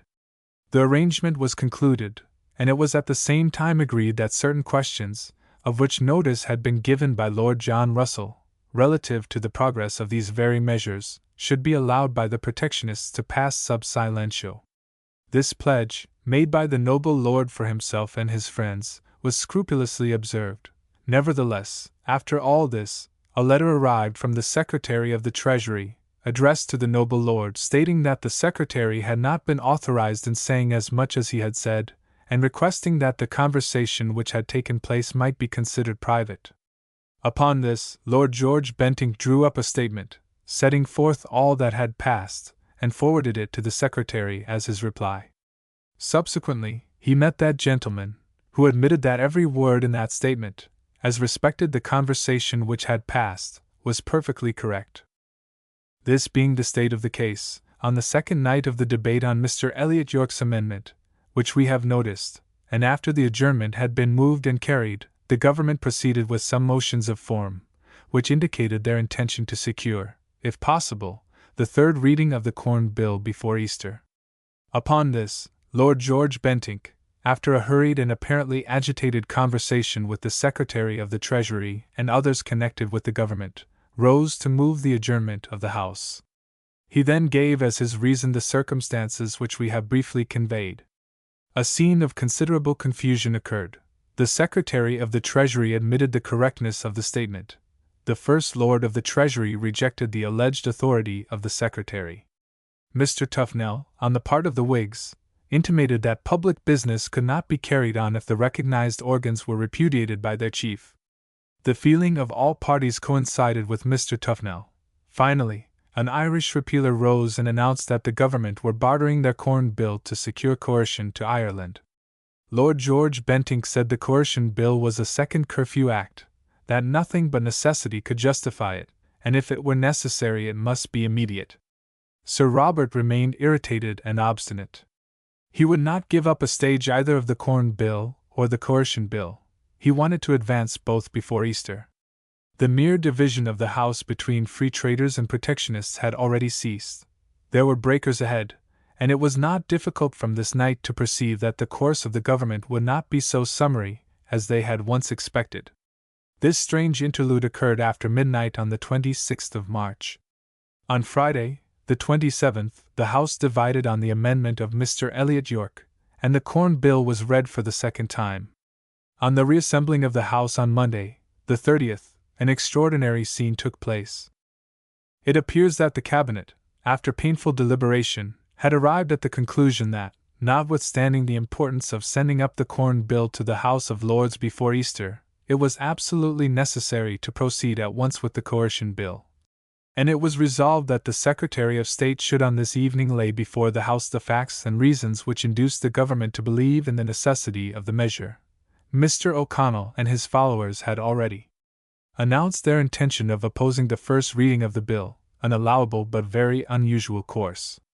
It is competent to the House of Commons to refuse a first reading to any bill sent down to it, but the journals afford few examples of the exercise of such a privilege. A member of the House of Lords may lay on the table, as a matter of pure right, any bill which he thinks proper to introduce, and it is read a first time as a matter of course. The orders of the House of Commons are different, and a member must obtain permission before he introduces a bill. This permission is occasionally refused, but when a bill comes from the House of Lords, the almost invariable custom is to read it for the first time without discussion. There are, however, as we have observed, instances to the contrary, and the Irish Coercion Bill of '33 was one of them. So pregnant a precedent could not be forgotten on the present occasion. The government therefore were prepared for an opposition to the first reading of their bill, but trusting to the strength of their case and the assumed support of the Whig party, they believed that this opposition would not be stubborn, more especially as there were numerous stages of the measure on which the views of its opponents might be subsequently expressed, and as they themselves were prepared to engage that they would not proceed further than this first reading until the Corn Bill had passed the House of Commons. The consternation, therefore, of the government could scarcely be concealed, when they found on Monday night that they had to encounter a well-organized party opposition, headed by Sir William Somerville, and sanctioned and supported in debate by Lord John Russell and Sir George Grey. It would seem indeed a difficult and somewhat graceless office for the Whigs to oppose the first reading of a government bill, concerning, too, the highest duties of administration, which had received such unqualified approval from all the leading members of their party in the House of Lords, who had competed in declarations of its necessity and acknowledgments of its moderation, while they only regretted the too tardy progress of a measure so indispensable to the safety of the country and the security of Her Majesty's subjects. A curious circumstance, however, saved them from this dilemma, which yet in the strange history of faction they had nevertheless in due time to encounter. As the coercion bill coming from the Lords appeared on the paper of the day in the form of a notice of motion, the Secretary of State, this being a day on which orders have precedence, had to move that such orders of the day should be postponed, so that he might proceed with the motion on the state of Ireland, of which notice had been given. The strict rule of the House is, that on Mondays and Fridays, orders of the day should have precedence of notices of motion, so that it was impossible for the Secretary of State to make his motion that a certain bill, the Protection of Life, Ireland Bill, should be read a first time without permission of the House, a permission always granted as a matter of course on such nights to the government. Since the business which can be brought forward, whether in the shape of orders or motions, is purely government business, and thus the interests and privilege of no independent member of Parliament can be affected by a relaxation of the rules which the convenience of a ministry and the conduct of public business occasionally require. However, on this night, no sooner had the Secretary of State made, in a few formal words, this formal request, than up sprang Sir William Somerville to move an amendment, that the orders of the day should not be postponed, which he supported in a spirited address, mainly on the ground of the great inconvenience that must be suffered from the postponement of the Corn Bill. The motion of the Secretary of State would produce a long, exciting, and exasperating debate. Time would be lost, for what? To advance one stage of a measure which it was avowedly not the intention of the government to press at the present moment. Sir William concluded with a very earnest appeal to Lord George Bentinck and his friends, who might at no very distant period have the government of Ireland entrusted to them, not, for the sake of a momentary postponement of the Corn Bill, to place themselves, by voting for this measure of coercion, in collision with the Irish nation. He called upon Lord George Bentinck to weigh the position in which he was placed.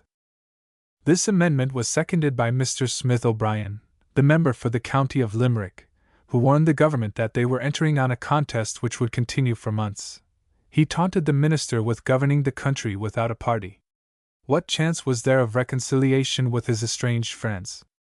After the treatment of that disavowed plenipotentiary, the Secretary of the Treasury, who would be again found willing to undertake the mission of patching up a truce?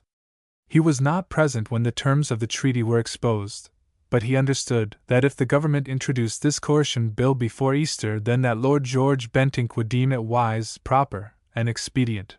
But if after Easter, then the complexion and character of the bill were, in the noble Lord's judgment, utterly transformed, and it was declared to be quite untenable and unconstitutional. Was that the kind of support on which the government calculated for passing this measure? The Secretary of State made a dexterous, conciliatory, almost humble address, in reply to the taunts of Mr. Smith O'Brien. He said that he was well aware of the fact of which he had been just reminded, that, in the present state of parties, the declared adherents of the government were a small minority. He even, while excusing the delay in the progress of the Irish measure, reminded the House of the curious fact, that since the meeting of Parliament, 2 successive Irish secretaries had lost their seats in the House of Commons in consequence of supporting the administration of which they were members. The case of the government was really so good and clear, that for a moment it seemed the opposition could hardly persist in their unusual proceeding, but this was a night of misfortunes. There had been for some time a smouldering feud between the Secretary and the Recorder of Dublin. The learned gentleman had seized the occasion which the present state of parties afforded, and in the course of the recent debate on the second reading of the Corn Bill, had declared that the asserted famine in Ireland was, on the part of the government, a great exaggeration.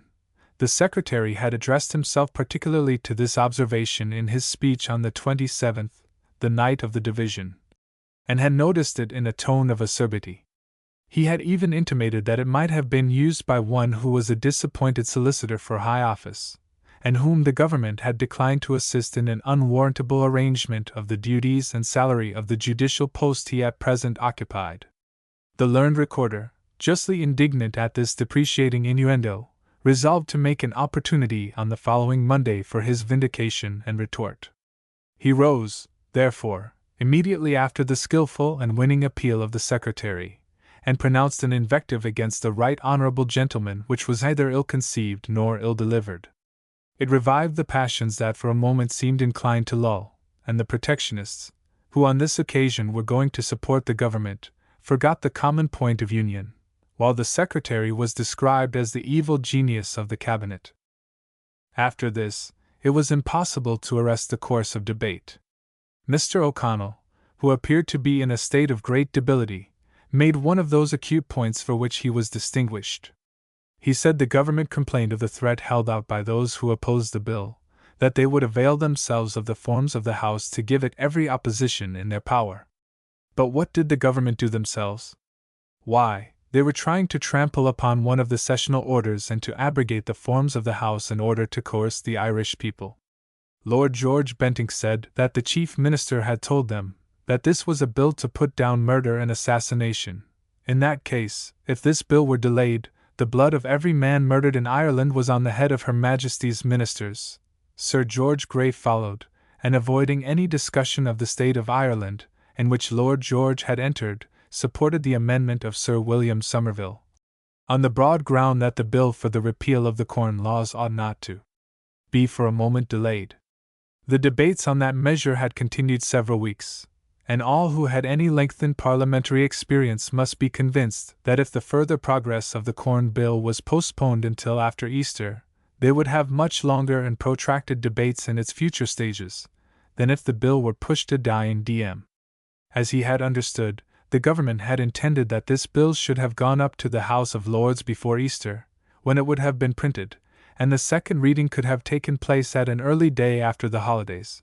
But if it were put off until after Easter, he would defy any man to show any reasonable expectation of its getting to a second reading in the other House before June, or July, or even August. This was encouraging, and the plot seemed to thicken.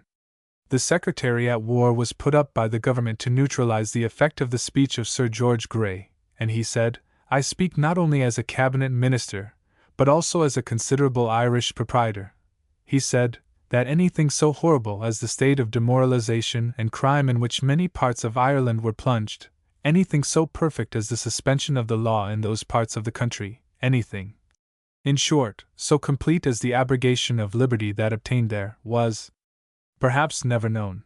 He thought that no man and no minister could, under these circumstances, decline to admit that every and any measure ought to be postponed until a division had been taken, at least upon the principle of a measure which had for its object the suppression of these horrors. After such a declaration, it was clear the government were in a false position when by the same organ it had to state that in asking to read this bill tonight, they only intended to postpone the Corn Bill for one night.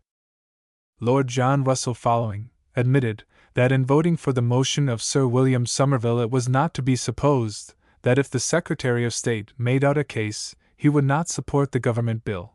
Yet how the Secretary was ever to find an opportunity of making out his case, if the amendment of Sir William Somerville was carried, was not very apparent. Sir Robert Peel, who was disquieted by the whole proceedings connected with the Coercion Bill, irritated by the episode of the disavowed plenipotentiary, from which he did not for some time recover, and really alarmed at the indefinite prospect of delay in passing his all-important measures which now began to open, could not conceal his vexation in the remarks which he offered. And speaking of the amendment as one of a frivolous character, indignant cries of "No, no," from his usual admirers, obliged him to withdraw the expression. His feelings were not soothed when, later in the evening, even Mr. Cobden rose to deplore the conduct of that minister whom he otherwise so much admired. He certainly regarded it as a great calamity. Something had actuated the government which he could not understand. He had a perfect belief in the sincerity of the Prime Minister, but in all human probability the Corn Bill would not now enter the House of Lords before the beginning or middle of May, and when it would come out again, heaven only knew. The House now divided, and being supported by all the protectionists present, the government had a majority of 39, so the standing order was for that night rescinded, and although the hour was late for such a statement, the secretary proceeded with the official exposition. Notwithstanding the depressing circumstances of the previous debate, the speech of Sir James Graham was distinguished by all that lucid arrangement of details and that comprehensive management of his subject which distinguished him. The statement made a great impression upon the House and the country, but, unfortunately for the government, the more necessary they made the measure appear, the more unjustifiable was their conduct in not immediately and vehemently pursuing it. They had, indeed, in the speech from the throne at the commencement of this memorable session, taken up a false position for their campaign, and we shall see, as we pursue this narrative of these interesting events, that the fall of Sir Robert Peel was perhaps occasioned not so much by his repeal of the Corn Laws as by the mistaken tactics which this adroit and experienced parliamentary commander so strangely committed. On this night of the 30th the government made no advance. Immediately after the secretary had finished, the followers of Mr. O'Connell moved the adjournment of the House, and persisted in this line notwithstanding the almost querulous appeal of the First Minister. Chapter 5. Lord George wrote the next morning, Tuesday, March 31st, to a friend, who had not been able to attend the debate. I look upon last night as the most awkward night the government have had yet. I believe they would have given their ears to have been beaten. We have now fairly set them and the tail at loggerheads, and I cannot see how they are to get another stage of either the tariff or corn bill before next Tuesday at any rate. I doubt if they will do anything before Easter. It was understood that the House would adjourn for the Easter recess on the 8th instant. There were therefore only 2 nights remaining for government business before the holidays. On the first of these, Friday, April the 3rd, Mr. O'Connell had announced that he should state his views at length on the condition of Ireland, and the causes of these agrarian outrages. Accordingly, when the order of the day for resuming the adjourned debate was read, he rose at once to propose an amendment to the motion. He sat in an unusual place, in that generally occupied by the leader of the opposition, and spoke from the red box, convenient to him from the number of documents to which he had to refer. His appearance was of great debility, and the tones of his voice were very still. His words, indeed, only reached those who were immediately around him and the ministers sitting on the other side of the green table, who listened with that interest and respectful attention which became the occasion. It was a strange and touching spectacle to those who remembered the form of colossal energy and the clear and thrilling tones that had once startled, disturbed, and controlled senates. Mr. O'Connell was on his legs for nearly 2 hours, assisted occasionally in the management of his documents by some devoted aide-de-camp. To the House generally it was a performance in dumb show, a feeble old man muttering before a table. But respect for the great parliamentary personage kept all as orderly as if the fortunes of a party hung upon his rhetoric, and though not an accent reached the gallery, means were taken that next morning the country should not lose the last and not the least interesting of the speeches of one who had so long occupied and agitated the mind of nations. This remarkable address was an abnegation of the whole policy of Mr. O'Connell's career. It proved, by a mass of authentic evidence ranging over a long term of years, that Irish outrage was the consequence of physical misery, and that the social evils of that country could not be successfully encountered by political remedies. To complete the picture, it concluded with a panegyric of Ulster and a patriotic quotation from Lord Clare. Lord John Russell, who, as an experienced parliamentary leader, had already made more than one effort to extricate the Whigs from the consequences of the hearty support given to the government measures in the other House by Lords Lansdowne and Clanricarde, and even by Lord Grey, ventured tonight even to say that if he should agree that the House would do well to assent to the first reading of this bill, he thought he was bound to state also that in the future stages of it, he should have objections to offer, going to the foundations of some of its principal provisions. His speech was curious, as perhaps the last considerable manifesto of Whig delusion respecting Ireland. Coercion bills might be occasionally necessary, no doubt of it. Lord Grey had once a coercion bill, and Lord John Russell had voted for it. But then remedial measures ought to be introduced with coercive ones. The evil should be repressed, but also cured.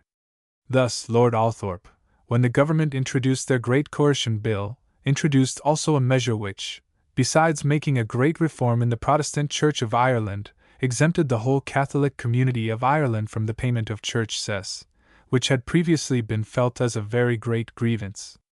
On another day Lord Althorp declared his intention of pressing through Parliament a jury bill, which had been brought into the House the previous session, but which was allowed to drop in the House of Lords.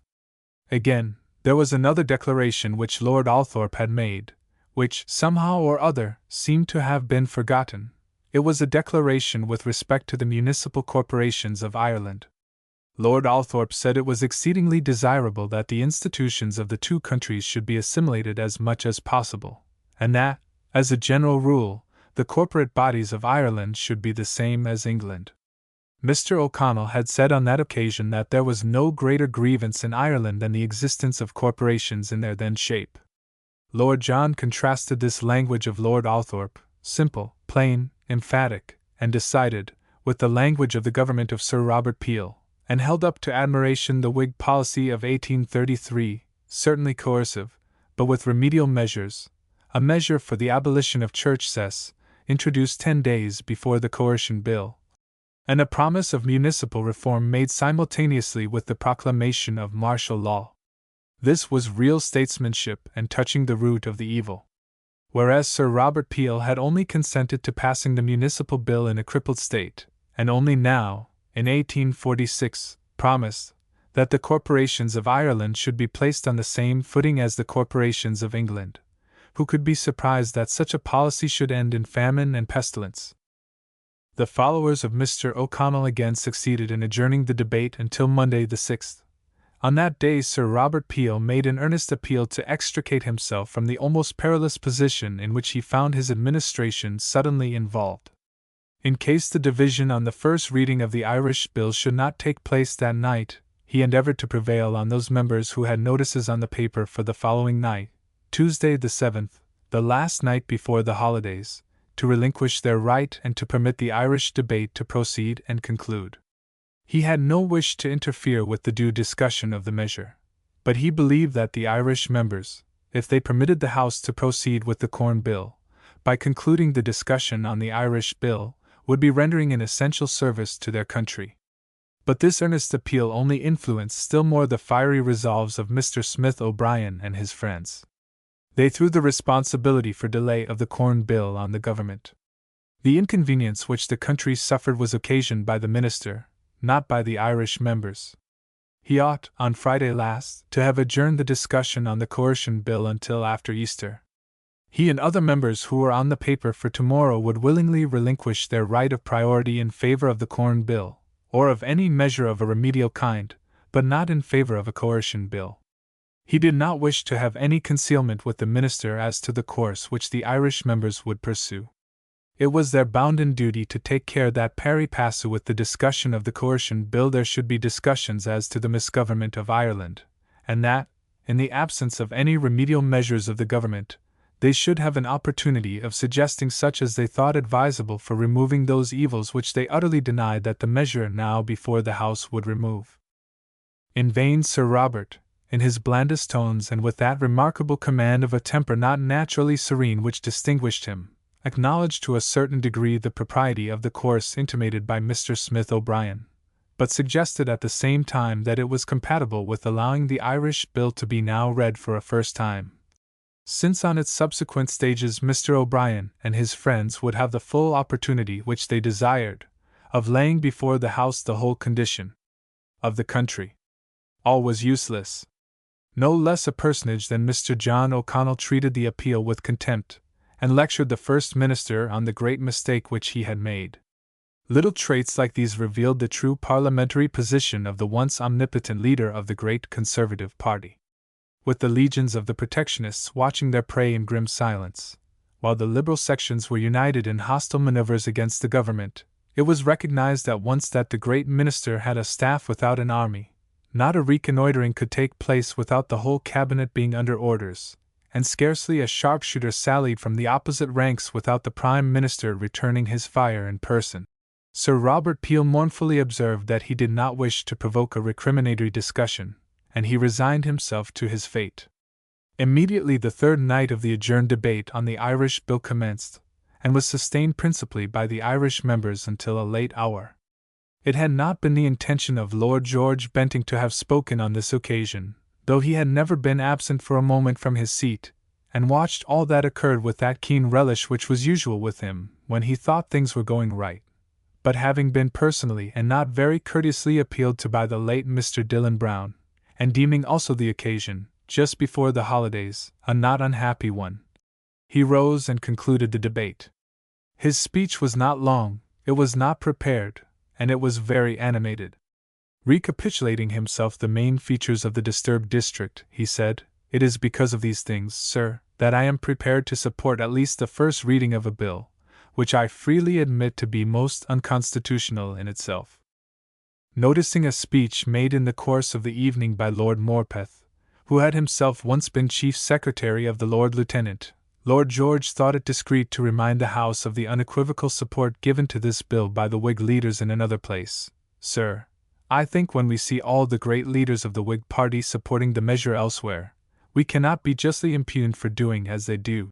Lord Morpeth had referred to remedial measures which he thinks should be introduced for Ireland, to measures for the extension of the municipal, and also of the parliamentary, franchise of that country, and he expressed his desire to see those franchises put on the same footing as the franchises of England.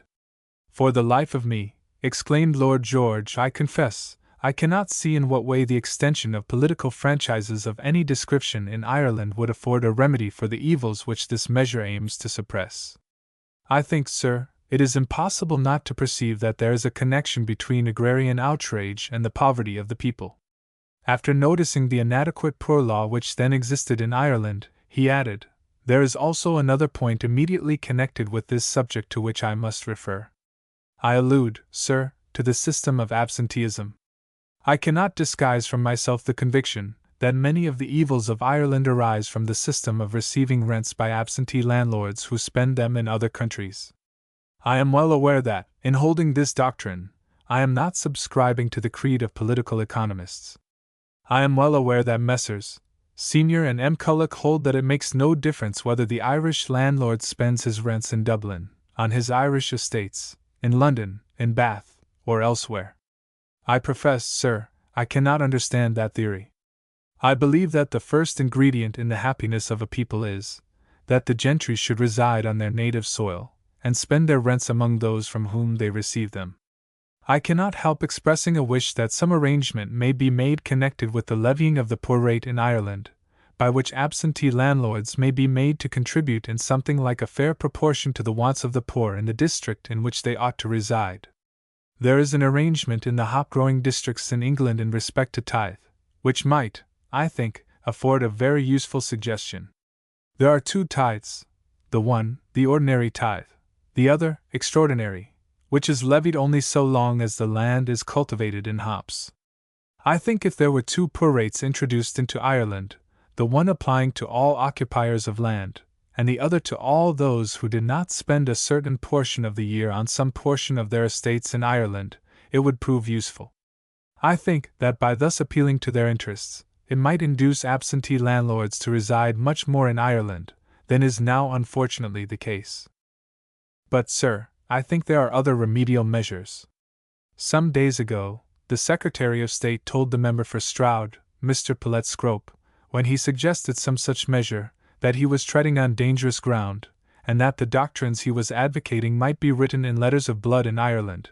But, notwithstanding all this, I still say that I think measures might be introduced for improving the relations between landlord and tenant in Ireland.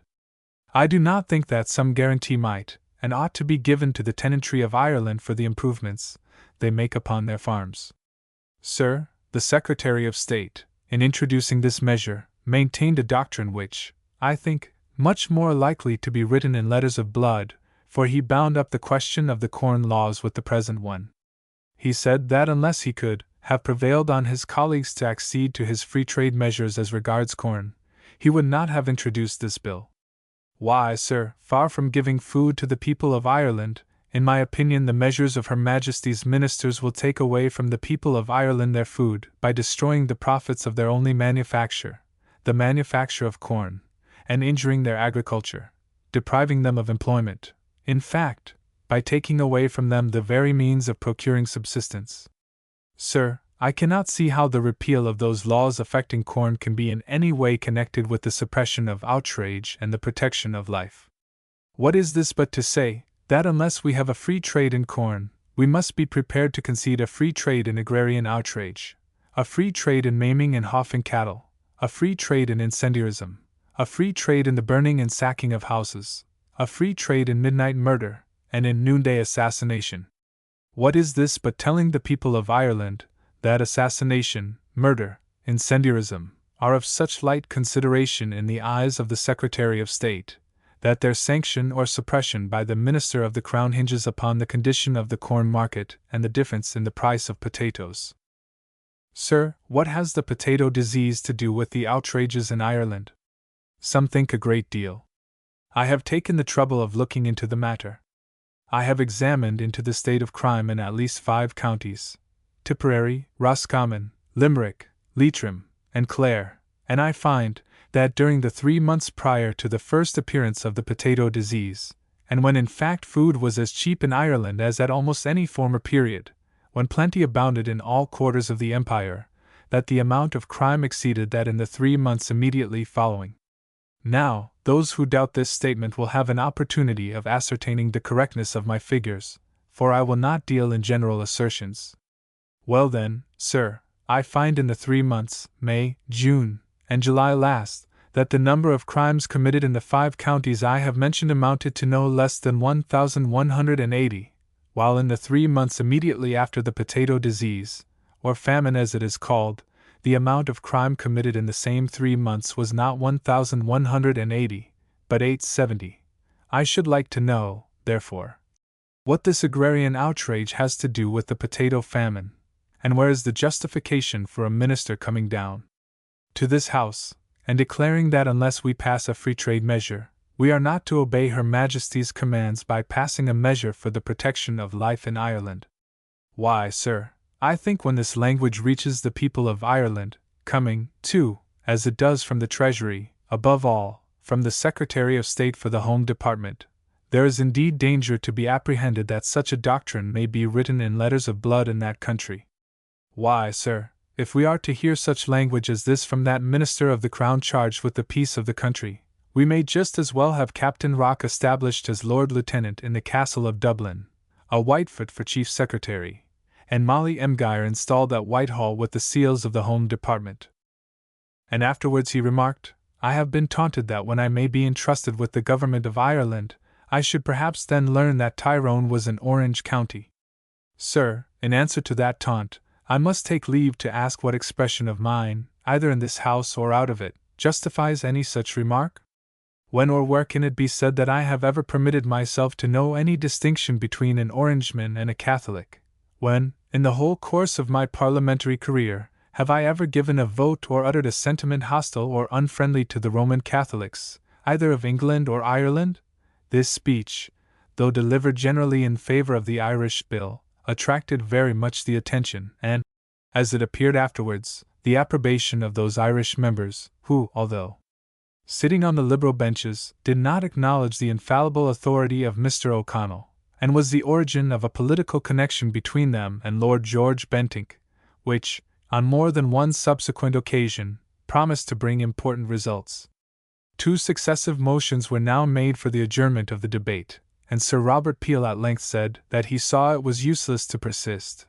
He agreed to the adjournment until the next day, with the understanding that if it did come on, he would name the time to which it should be postponed after the holidays. Upon this, Sir William Somerville made one more appeal to the minister to postpone the further discussion of the Irish Bill altogether until the Corn Bill had passed the Commons. He intimated that unless the government at once adopted this resolution, they would find themselves after Easter in the same perplexity which now paralyzed them. They would not be permitted to bring on this measure except upon government nights, and the discussion might then last weeks. The minister, exceedingly embarrassed, would not, however, relent. On the following day, when he moved the adjournment of the House for the holidays, he reduced the vacation 3 days, in order to obtain Friday, a government night, which otherwise would have been absorbed in the holidays, and he announced the determination of the government again to proceed on that night with the Irish Bill in preference to the Corn Bill. The Irish members glanced defiance, and the protectionists could scarcely conceal their satisfaction. The reputation of Sir Robert Peel for parliamentary management seemed to be vanishing. Never was a government in a more tottering state, and the Whigs especially began to renew their laments that the Edinburgh letter and its consequences had prevented the settlement of the corn question from devolving to the natural arbitrator in the great controversy, their somewhat rash but still unrivaled leader, Lord John Russell. Chapter 6. The members of the protectionist opposition returned to their constituents with the sanguine feelings which success naturally inspires. Their efforts had surprised, not displeased, the country. The elections were in their favor. The government business halted. The delay in the calculated arrival of the famine had taken the edge off the necessity which it was supposed would have already carried the Corn Bill through the Commons. While the twin measure which the throes of Ireland had engendered had developed elements of opposition which even the calmest observer thought might possibly end in overthrow. Above all, that seemed to have happened which the most experienced in parliamentary life had always deemed to be impracticable, namely, the formation of a third party in the House of Commons. How completely this latter and difficult result was owing to the abilities and energies of one man, and how anomalous was the position which he chose to occupy in not taking the formal lead of a party which was entirely guided by his example, were convictions and considerations that at this juncture much occupied men's minds. And it was resolved among the most considerable of the country gentlemen to make some earnest and well-combined effort, during the recess, to induce Lord George Bentinck to waive the unwillingness he had so often expressed of becoming their avowed and responsible leader. When Lord George Bentinck first threw himself into the breach, he was influenced only by a feeling of indignation at the manner in which he thought the Conservative party had been trifled with by the government, and Lord Stanley, his personal friend and political leader, deserted by a majority of the cabinet. As affairs developed, and it became evident that the bulk of the Conservative party throughout the country had rallied round his standard, Lord George could not conceal from himself the consequences of such an event, or believe that it was possible that the party in the House of Commons, although Lord Stanley might eventually think fit to guide it by his counsels, and become, if necessary, personally responsible for its policy, could be long held together unless it were conducted by a leader present in the same assembly, and competent under all circumstances to represent its opinions in debate. Lord George, although a very proud man, had no vanity or self-conceit. He took a very humble view of his own powers, and he had at the same time a very exalted one of those necessary to a leader of the House of Commons. His illustrious connection, Mr. Canning, was his standard. He had been the private secretary of that minister in his youth, and the dazzling qualities of that eminent personage had influenced the most susceptible time of life of one who was very tenacious of his impressions. What Lord George Bentinck appreciated most in a parliamentary speaker was brilliancy, quickness of perception, promptness of repartee, clear and concise argument, a fresh and felicitous quotation, wit and picture, and, if necessary, a passionate appeal that should never pass the line of high-bred sentiment. Believing himself not to be distinguished by these rhetorical qualities, he would listen with no complacency to those who would urge in private that the present period of parliamentary life was different from the days of Mr. Canning, and that accumulated facts, and well-digested reasoning on their bearing, a command of all the materials of commercial controversy, and a mastery of the laws that regulate the production and distribution of public wealth, combined with habits of great diligence and application, would ensure the attention of a popular assembly, especially when united to a high character and great social position. This might be urged, but he would only shake his head, with a ray of humor twinkling in his piercing eyes, and say, in a half-drawling tone, if Mr. Canning were alive, he could do all this better than any of them, and be not a whit less brilliant. There was also another reason why Lord George Bentinck was unwilling to assume the post of leader of the Conservative party, and this very much influenced him. Sprung from a great Whig house, and inheriting all the principles and prejudices of that renowned political connection which had expelled the Stuarts, he had accepted, in an unqualified sense, the dogma of religious liberty. This principle was first introduced into active politics in order to preserve the possessions of that portion of the aristocracy which had established itself on the plunder of the Church. It was to form the basis of a party which should prevent reaction and restitution of Church lands. Whether the principle be a true one, and whether its unqualified application by any party in the state be possible, are questions yet unsettled. It is not probable, for example, that the worship of Juggernaut, which Lord Dalhousie permits in Orissa, would be permitted even by Lord John Russell at Westminster. Even a Papist procession is forbidden, and wisely. The application of the principle, however, in Lord George Bentinck's mind, was among other things associated with the public recognition of the Roman Catholic hierarchy by the state, and a provision for its maintenance in Ireland in accordance with the plan of Mr. Pitt. What had happened, with respect to the vote on the endowment of Maynooth in 1845, had convinced him that his opinions on this subject presented an insuperable barrier to his ever becoming the leader of a party which had contributed 3/4 of the memorable minority on that occasion. It was in vain that it was impressed upon him by those most renowned for their Protestant principles, and who were at the same time most anxious to see Lord George Bentinck in his right position, that the question of Maynooth was settled, and there was now no prospect of future measures of a similar character. This was not the opinion of Lord George Bentinck. He nursed in his secret soul a great scheme for the regeneration and settlement of Ireland, which he thought ought to be one of the mainstays of a conservative party, and it was his opinion that the condition of the Roman Catholic priesthood must be considered. It was in vain, in order to assist in removing these scruples, that it was represented to him by others that endowment of a priesthood by the state was a notion somewhat old-fashioned, and opposed to the spirit of the age which associated true religious freedom with the full development of the voluntary principle. He listened to these suggestions with distrust, and even with a little contempt. Mr. Canning had been in favor of the endowment of the Irish priesthood; that was sufficient for that particular, and as for the voluntary principle, he looked upon it as priestcraft in disguise, his idea of religious liberty being that all religions should be controlled by the state.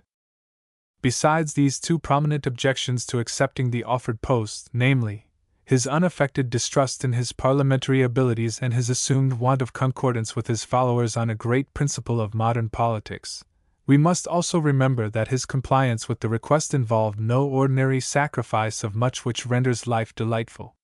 He was to relinquish pursuits of noble excitement to which he was passionately attached, and to withdraw in a great degree from a circle of high-spirited friends, many of them of different political connection from himself, by whom he was adored. With all his unrivaled powers of application when under the influence of a great impulse, he was constitutionally indolent, and even lethargic. There was nothing, therefore, in his position or his temperature to prick him on in '46. It was nothing but his strong will acting upon his indignation which sustained him. It is not, therefore, marvelous that he exhibited great reluctance to commit irretrievably his future life.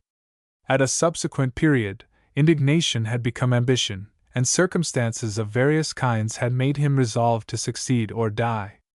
On the adjournment, Lord George had gone down to Newmarket, which he greatly enjoyed after his exhausting campaign. Here some letters on the subject of the leadership passed, but nothing was definitely arranged till some time after the reassembling of Parliament. For convenience we mention here the result. The wish of the party was repeatedly and personally urged by the popular and much esteemed member for Dorsetshire, and at last Lord George consented to their wishes, on these conditions: that he should relinquish his post the moment the right man was discovered, who, according to his theory, would ultimately turn up, and secondly, that his responsible post was not to restrict or embarrass him on any questions in which a religious principle was involved. Before, however, this negotiation was concluded, and while yet at Newmarket, he wrote to a friend, the day before the House met, April 16th.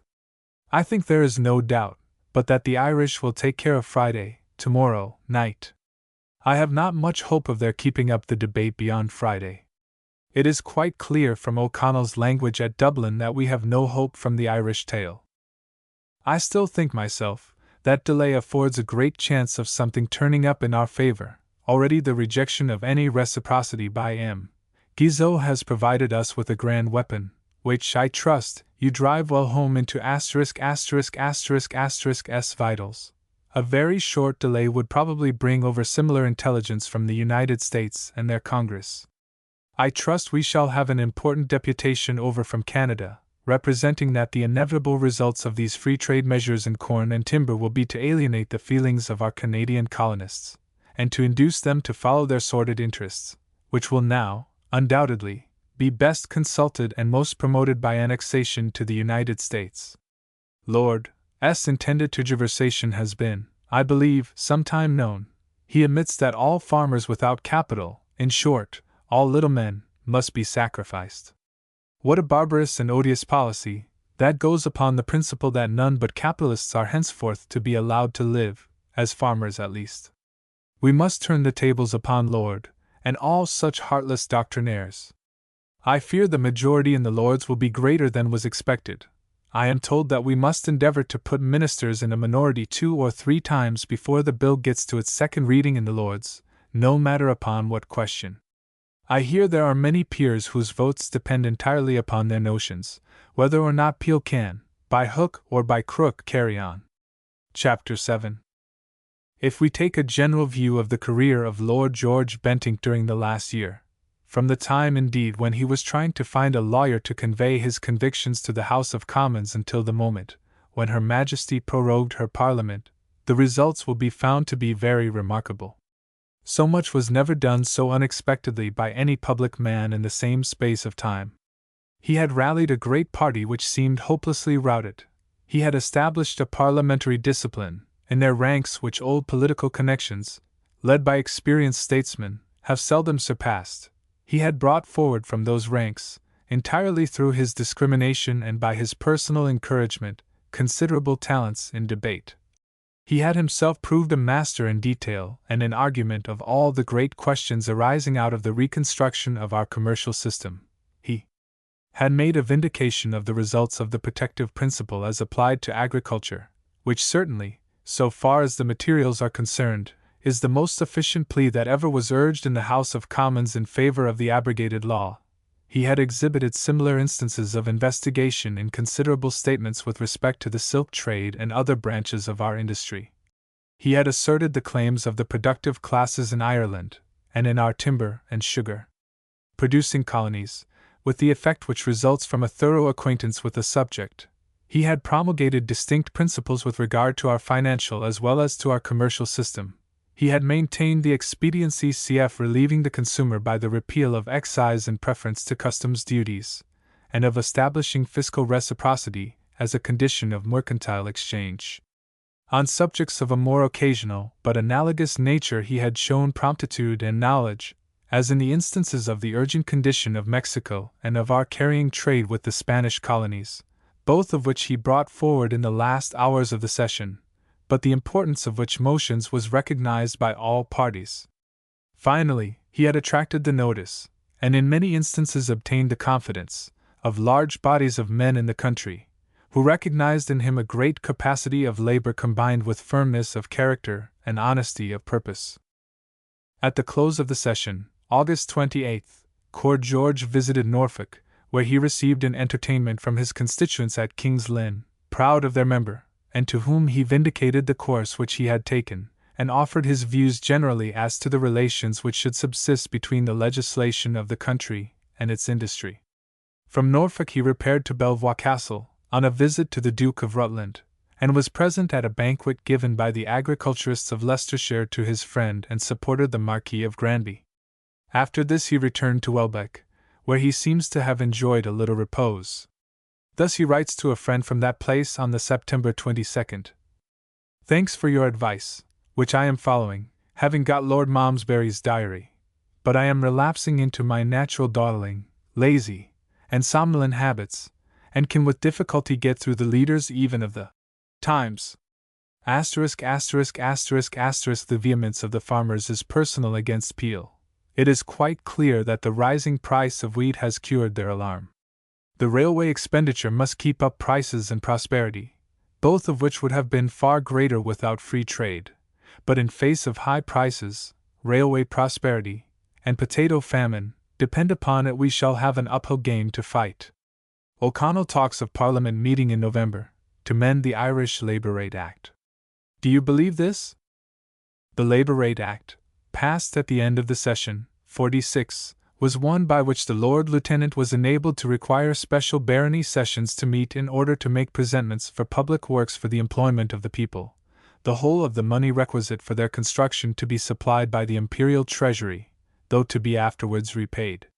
The machinery of this act did not work satisfactorily, but the government ultimately made the necessary alterations on their own responsibility, and obtained an indemnity from Parliament when it met in 47. The early session, therefore, talked of by Mr. O'Connell, became unnecessary. As the only object of this Labour Rate Act was to employ the people, and as it was supposed there were no public works of a reproductive nature which could be undertaken on a sufficient scale to ensure that employment, the Irish people were occupied, towards the end of the autumn of 46, mainly in making roads, which, as afterwards described by the First Minister, were not wanted. In the month of September more than 30,000 persons were thus employed, but when the harvest was over, and it was ascertained that its terrible deficiency had converted pauperism into famine, the numbers on the public works became greatly increased, so that at the end of November the amount of persons engaged was 400,000, receiving wages at the rate of nearly 5 millions sterling per annum. These immense amounts went on increasing every week, and when Parliament met in February 1847, 500,000 persons were employed on these public works, which could bring no possible public advantage, at an expense to the country of between £700,000 and £800,000 per month. No board of works could efficiently superintend such a multitude, or prevent flagrant imposition, though the dimensions of that department appeared almost proportionably to have expanded. What with commissioners, chief clerks, check clerks, and pay clerks, the establishment of the Board of Works in Ireland, at the end of 46, consisted of more than 11,000 persons. Always intent upon Ireland, this condition of affairs early and earnestly attracted the attention of Lord George Bentinck. So vast an expenditure in unproductive labor dismayed him. He would not easily assent to the conclusion that profitable enterprise under the circumstances was impossible. Such a conclusion seemed to him unnatural, and that an occasion where we commence with despair justified a bold and venturesome course. The field is legitimately open to speculation where all agree that all is hopeless. The construction of harbors, the development of fisheries, the redemption of waste lands were resources which had been often canvassed, and whatever their recommendations, with the exception of the last, they were necessarily very limited, and the last, though it might afford prompt, could hardly secure profitable employment. Prompt and profitable employment was the object which Lord George wished to accomplish. Where millions were to be expended by the state, something more advantageous to the community should accrue than the temporary subsistence of the multitude.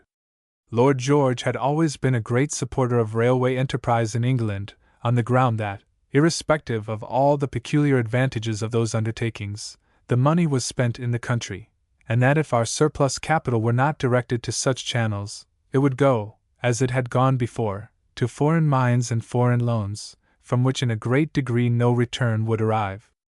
When millions were avowedly to be laid out in useless and unprofitable undertakings, it became a question whether it were not wiser even somewhat to anticipate the time when the necessities of Ireland would require railways on a considerable scale, and whether by embarking in such enterprises, we might not only find prompt and profitable employment for the people, but by giving a new character to the country and increasing its social relations and the combinations of its industry, might not greatly advance the period when such modes of communication would be absolutely requisite. Full of these views, Lord George, in the course of the autumn, consulted in confidence some gentlemen very competent to assist him in such an inquiry, and especially Mr. Robert Stevenson, Mr. Hudson, and Mr. Lang. With their advice and at their suggestion, 2 engineers of great ability, Mr. Bitter and Mr. Smith, were dispatched to Ireland, personally to investigate the whole question of railroads in that country. Meditating over the condition of Ireland, a subject very frequently in his thoughts, and of the means to combat its vast and inveterate pauperism, Lord George was frequently in the habit of reverting to the years 41 to 42 in England, when there were 1,500,000 persons on the parish rates, 83,000 able-bodied men, actually confined within the walls of the workhouse, and more than 400,000 able-bodied men receiving outdoor relief. What changed all this and restored England in a very brief space to a condition of affluence hardly before known in her annals? Not certainly the alterations in the tariff which were made by Sir Robert Peel at the commencement of his government, prudent and salutary as they were. No one would pretend that the abolition of the slight duty, 5/16 of a penny, on the raw material of the cotton manufacturer, or the free introduction of some 27,000 head of foreign cattle, or even the admission of foreign timber at reduced duties, could have effected this. Unquestionably it was the railway enterprise which then began to prevail that was the cause of this national renovation. Suddenly, and for several years, an additional sum of 13 millions of pounds sterling a year was spent in the wages of our native industry. 200,000 able-bodied labourers received each upon an average 22 shillings a week, stimulating the revenue both in excise and customs by their enormous consumption of malt and spirits, tobacco and tea. This was the main cause of the contrast between the England of '41 and the England of '45. Was there any reason why a proportionate application of the same remedy to Ireland should not proportionately produce a similar result? Was there anything wild or unauthorized in the suggestion? On the contrary, 10 years before, 1836, the subject had engaged the attention of Her Majesty's government, and a royal commission had been issued to inquire into the expediency of establishing railway communication in Ireland. The commissioners, men of great eminence, recommended that a system of railways should be established in Ireland, and by the pecuniary assistance of government. They rested their recommendation mainly on the abundant evidence existing of the vast benefits which easy communication had accomplished in Ireland, and of the complete success which had attended every parliamentary grant for improving roads in that country. The weakness of the government, arising from the balanced state of parties, rendered it impossible at that time for them to prosecute the measures recommended by the royal commissioners, though they made an ineffectual attempt in that direction. Could it be suspected that the recommendation of the commissioners had been biased by any political consideration? Was it a Whig commission attempting to fulfill a Whig object? Another commission, more memorable, at the head of which was the Earl of Devon, was appointed by a Tory government some years afterwards, virtually to consider the condition of the people of Ireland, and the best means for their amelioration. The report of the Devon Commission confirmed all the recommendations of the Railway Commissioners of '36, and pointed to these new methods of communication, by the assistance of loans from the government, as the best means of providing employment for the people. When Mr. Smith of Deanston was examined by a parliamentary committee, and asked what measure of all others would be the one most calculated to improve the agriculture and condition of Ireland, he did not reply, as some might have anticipated, that the most efficient measure would be to drain the bogs, but his answer was, advance the construction of railways, and then agricultural improvement will speedily follow. To illustrate the value of railways to an agricultural population, Mr. Smith of Deanston said that the improvement of the land for 1 mile only on each side of the railway so constructed would be so great that it would pay the cost of the whole construction. He added that there were few districts in Ireland in which railway communication could be introduced, where the value of the country through which the railway passed would not be raised to an extent equal to the whole cost of the railway. Arguing on an area of 640 acres for every square mile, after deducting the land occupied by fences, roads, and buildings, Mr. Smith of Deanston entered into a calculation of the gain deliverable from the mere carriage of the produce of the land, and the back carriage of manure, coals, tiles, bricks, and other materials, and estimated the saving through those means on every square mile to more than £300, or something above £600 on 1,280 acres abutting each mile of railway. This being the difference of the cost of carriage under the old mode of conveyance as compared with the new. Following up this calculation, he showed that 1,500 miles of railway would improve the land through which it passed to the extent of nearly 2,000,000 acres at the rate of a mile on each side, and taken at 25 years' purchase, would equal 24 millions sterling in the permanent improvement of the land. The ground, therefore, was sound on which Lord George cautiously, and after due reflection, ventured to place his foot.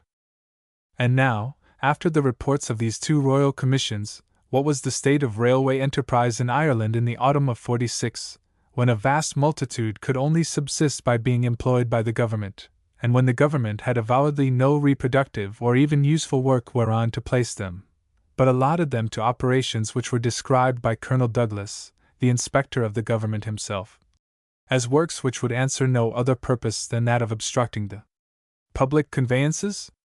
In '46, Acts of Parliament were in existence authorizing the construction of more than 1,500 miles of railway in Ireland, and some of these acts had passed so long as 11 years previously, yet at the end of '46 only 123 miles of railway had been completed, and only 164 were in the course of completion, though arrested in their progress from want of funds. Almost in the same period, 2,600 miles of railway had been completed in England, and Acts of Parliament had passed for constructing 5,400 miles in addition, in the whole, 8,000 miles. What then was the reason of this debility in Ireland in prosecuting these undertakings?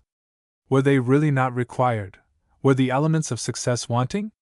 The first element of success in railway enterprise, according to the highest authorities, is population. Property is only the second consideration. Now, Ireland in '46 was more densely inhabited than England. A want of population could not therefore be the cause. But a population so impoverished as the Irish could not perhaps avail themselves of the means of locomotion, and yet it appeared from research that the rate of passengers on the two Irish railways that were open greatly exceeded in number that of the passengers upon English and Scotch railways. The average number of passengers on English and Scotch railways was not 12,000 per mile per annum, while on the Ulster Railway the number was nearly 22,000, and on the Dublin and Drogheda line the number exceeded 18,000. The cause of the weakness in Ireland to prosecute these undertakings was the total want of domestic capital for the purpose, and the unwillingness of English capitalists to embark their funds in a country whose social and political condition they viewed with distrust, however promising and even profitable the investment might otherwise appear. This was remarkably illustrated by the instance of the Great Southern and Western Railway of Ireland, one of the undertakings of which the completion was arrested by want of funds, yet partially open. Compared with a well-known railway in Great Britain, the Irish Railway had cost in its construction £15,000 per mile, and the British upwards of £26,000 per mile. The weekly traffic on the two railways, allowing for some difference in their extent, was about the same on both, in amount varying from £1,000 to £1,300 per week. Yet the unfinished British Railway was at £40 premium in the market, and the incomplete Irish Railway at £2 discount. It was clear, therefore, that the commercial principle, omnipotent in England, was not competent to cope with the peculiar circumstances of Ireland. Brooding over the suggestions afforded by the details which we have slightly indicated, Lord George Bentinck, taking into consideration not merely the advantage that would accrue to the country from the establishment of a system of railroads, but also remembering the peculiar circumstances of the times, the absolute necessity of employing the people, and the inevitable advance of public money for that purpose, framed a scheme with reference to all these considerations, and which he believed would meet all the conditions of the case. He spared no thought, or time, or labor for his purpose. He availed himself of the advice of the most experienced, and prosecuted his researches ardently and thoroughly. When he had matured his scheme, he had it thrown into the form of a parliamentary bill by the ablest hands, and then submitted the whole to the judgment and criticism of those who shared his confidence and counsels. Towards the end of November he was at Knowsley, from whence he communicated with the writer of these pages. I am here hatching secret plans for the next session, and now, if you have not quite abjured politics, as you threaten for the next 3 months to do, devoting yourself to poetry and romance, I think I ought to have a quiet day with you, in order that we may hold counsel together and talk over all our policy. I shall be at Harcourt House on the 30th. I shall stay there till the 3rd of December, for a meeting on that day of the Norfolk Estuary Company, of which I am chairman. Would that evening suit you, or Friday, or Wednesday? I am not well acquainted with the geography of Buckinghamshire, but presume you are accessible either by rail or road in less than 12 hours. The activity in the dockyard must be in preparation to interfere in Portugal, to keep King Leopold upon the Portuguese throne. It cannot be for Mexico, for our friend the Times formally abandoned Mexico in his leader some days ago. Has been entertaining Lord in Ireland, and writes. How Peel must chuckle at the Whig difficulties. I dare say he does, but in Ireland it seems to me Lord Bessborough is putting the fate Irish government to shame, whilst the rupture of the Entente Cordiale, the conquest of California and New Mexico, and the complications in the River Plata, are complete inheritances from Lord Aberdeen. Eton has come to life again, else there was a prospect of George Manners quietly succeeding him in Cambridgeshire. I fear we shall do no good in Lincolnshire, notwithstanding the industry of our dear friend the Morning Post, in getting hold of Lord Ebrington's and Lord Rich's letters to Lord Yarborough. I suppose there is no mistake in Lord Dalhousie, the large trout, going out to Bombay with the reversion of Bengal. The Duchy of Lancaster is to be put in commission, Lord to be one of the commissioners, but unpaid. He has begun, I presume, to overcome the false delicacy which prevented his acceptance of office under the Whigs in July. Thought G was to be another of the board, but that turns out a mistake, but Lord H is to be. The manufacturers are working short time, and reducing wages in all directions, John Bright and Sons at Rochdale among the rest. The Sulphurine increasing their import duties on cotton and linen yarn, and putting export duties of 25%, some of the states at least, on grain. We must not omit to record that in the autumn of this year, at Goodwood races, the sporting world was astounded by hearing that Lord George Bentinck had parted with his racing stud at an almost nominal price. Lord George was present, as was his custom, at this meeting, held in the domain of one who was among his dearest friends. Lord George was not only present but apparently absorbed in the sport, and his horses were very successful. The world has hardly done justice to the great sacrifice which he made on this occasion to a high sense of duty. He not only parted with the finest racing stud in England, but he parted with it at a moment when its prospects were never so brilliant, and he knew this well. We may have hereafter to notice on this head an interesting passage in his life. He could scarcely have quitted the turf that day without a pang. He had become the Lord Paramount of that strange world, so difficult to sway, and which requires for its government both a stern resolve and a courtly breeding. He had them both, and though the blackleg might quail before the awful scrutiny of his piercing eye, there never was a man so scrupulously polite to his inferiors as Lord George Bentinck. The turf, too, was not merely the scene of the triumphs of his stud and his betting book. He had purified its practice and had elevated its character, and he was prouder of this achievement than of any other connected with his sporting life. Notwithstanding his mighty stakes and the keenness with which he backed his opinion, no one perhaps ever cared less for money. His habits were severely simple, and he was the most generous of men. He valued the acquisition of money on the turf, because there it was the test of success. He counted his thousands after a great race as a victorious general counts his cannon and his prisoners. Chapter 8. Those who throw their eye over the debates of the session of '47 cannot fail to be struck by the variety of important questions in the discussion of which Lord George Bentinck took a leading or prominent part. And it must be borne in mind that he never offered his opinion on any subject which he had not diligently investigated and attempted to comprehend in all its bearings. His opponents might object to his principles or challenge his conclusions, but no one could deny that his conclusions were drawn from extensive information and that his principles were clear and distinct. He spared no pains to acquire by reading, correspondence, and personal research the most authentic intelligence on every subject in debate. He never chattered.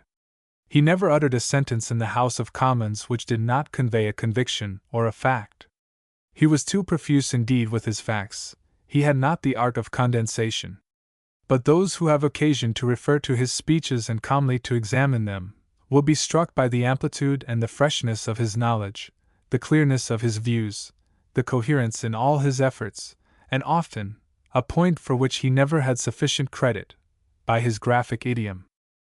The best speech on the affairs of Krakow, for example, the most vigorous and the best informed, touching all the points with a thorough acquaintance, was that of Lord George Bentinck.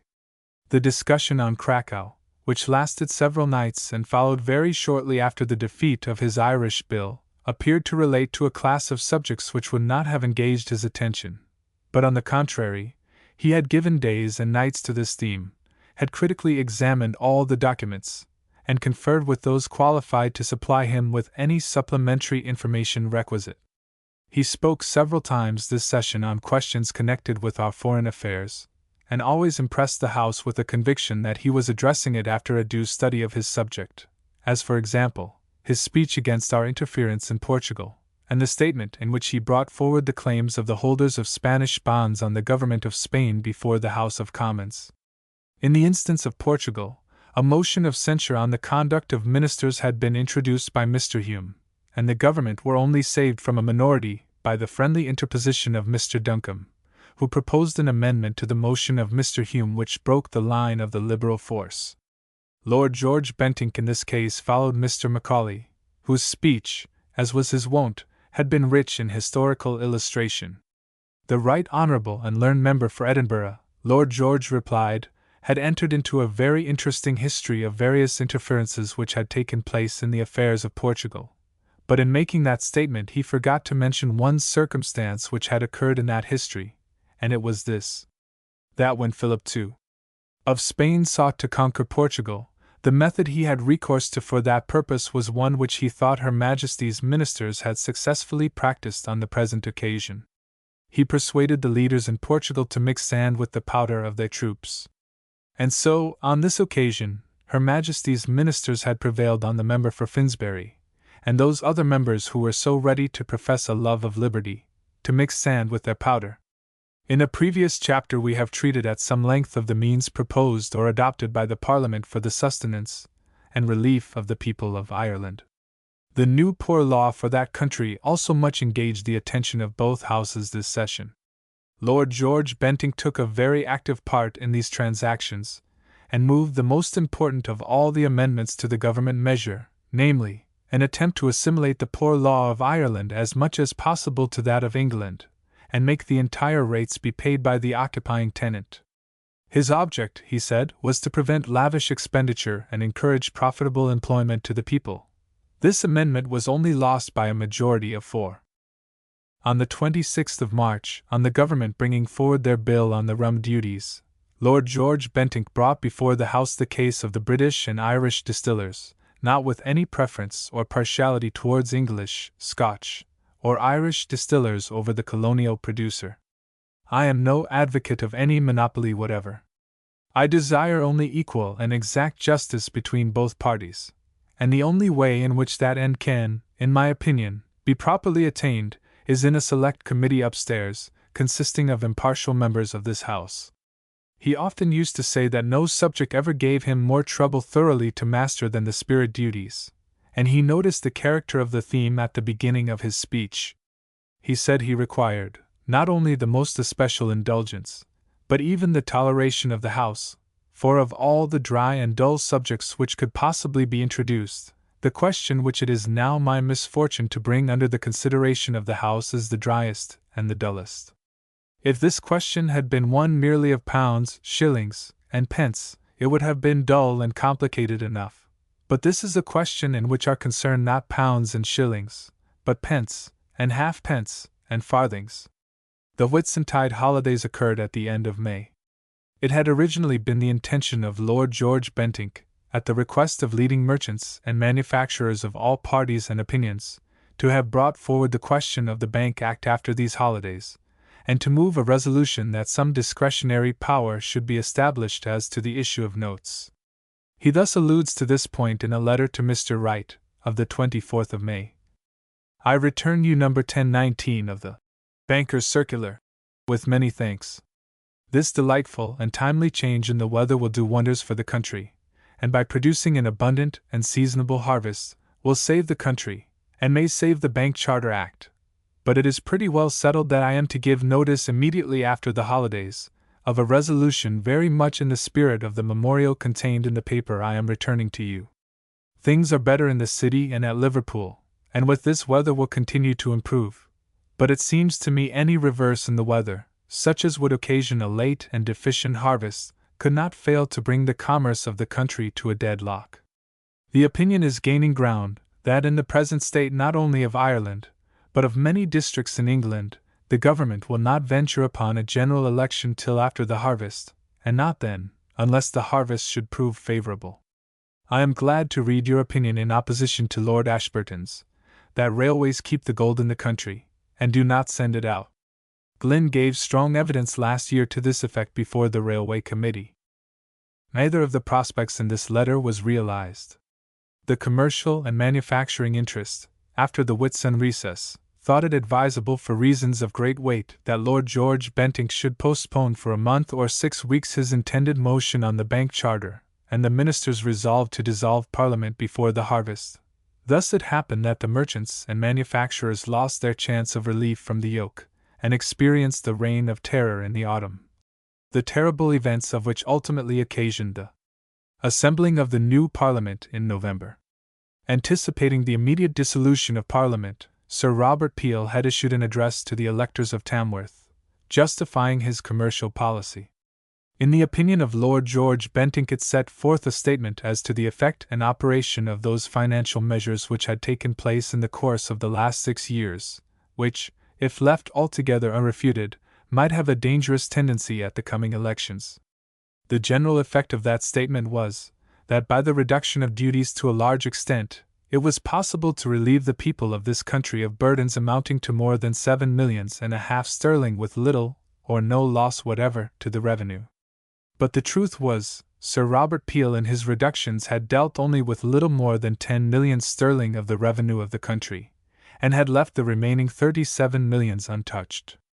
Now on that portion of the revenue with which alone he had dealt, there was a deficiency, through his changes, to the amount of 5 millions sterling, which loss was compensated by the increase on those very articles which Sir Robert had left untouched.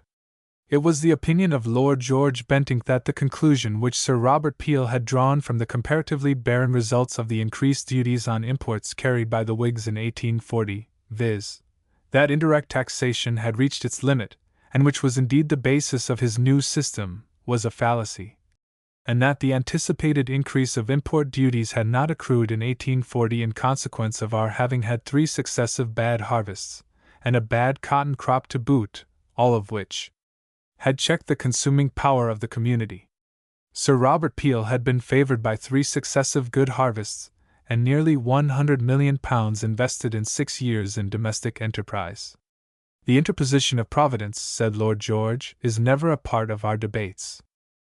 Under these circumstances, Lord George took occasion to review the commercial policy of Sir Robert Peel, on the July 20th, in the House of Commons, only 3 days before the prorogation, and in one of his most successful speeches.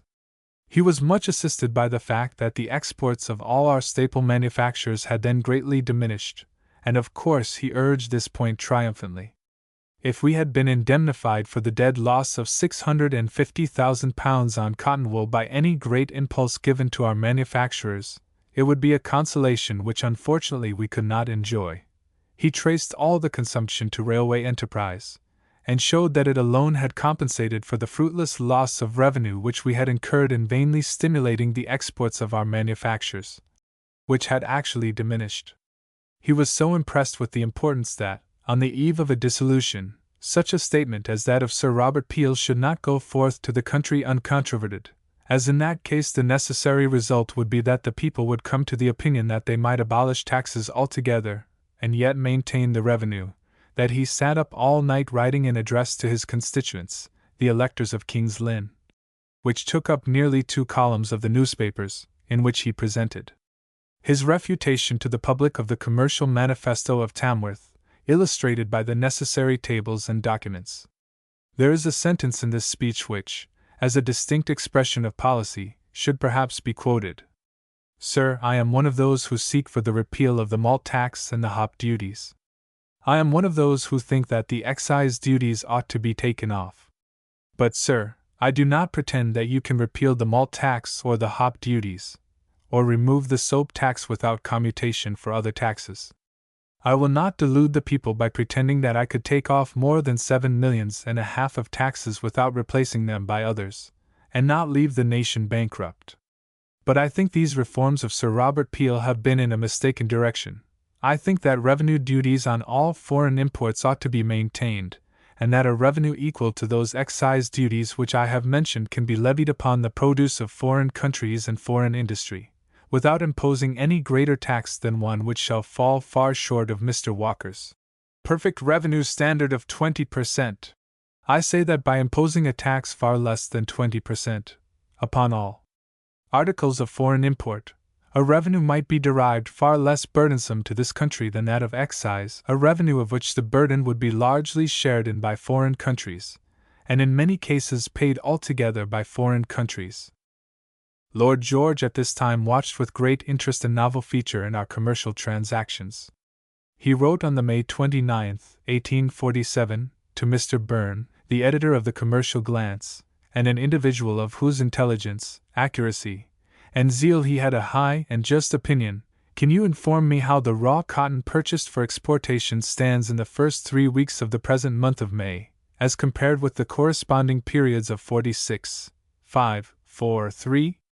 I observed from a cotton circular sent to me the other day, that 7,500 bags of cotton had been purchased for exportation between the 1st and 21st of May. If with reduced stocks of raw cotton we are commencing a career of increased exportation, it appears to me to involve very serious consequences for our cotton manufacturers as growing out of the existing monetary difficulties of the manufacturers. If you could answer me these queries within the next 3 or 4 days, I should feel greatly obliged to you." Again, on the 22d of July, on the point of going down to his constituents, he was still pursuing his inquiries in the same quarter. "I want particularly to compare," he says to Mr. Byrne, "the export of the last 10 weeks of raw cotton with the corresponding 10 weeks of 46 and 45, and at the same time to compare the importations and deliveries into the hands of the manufacturers during these same periods. Pray address me, Lynn, Norfolk, where I go on Saturday, and shall remain till after my election on Thursday." He writes again from Lynn, with great thanks for the information which had been accordingly forwarded to him there. "Might I ask you to give me an account of the cotton wool imported weekly into Liverpool, and also the quantity sold to dealers, exporters, and speculators, in the 3 corresponding weeks of 45 to 46. This information by return of post would greatly oblige me." On the 23d of July, 1847, the last day of the second Parliament of Queen Victoria, Lord George went down to the House of Commons early, and took the opportunity of making a statement respecting the condition of our sugar-producing colonies, which were now experiencing the consequences of the unjustifiable legislation of the preceding year.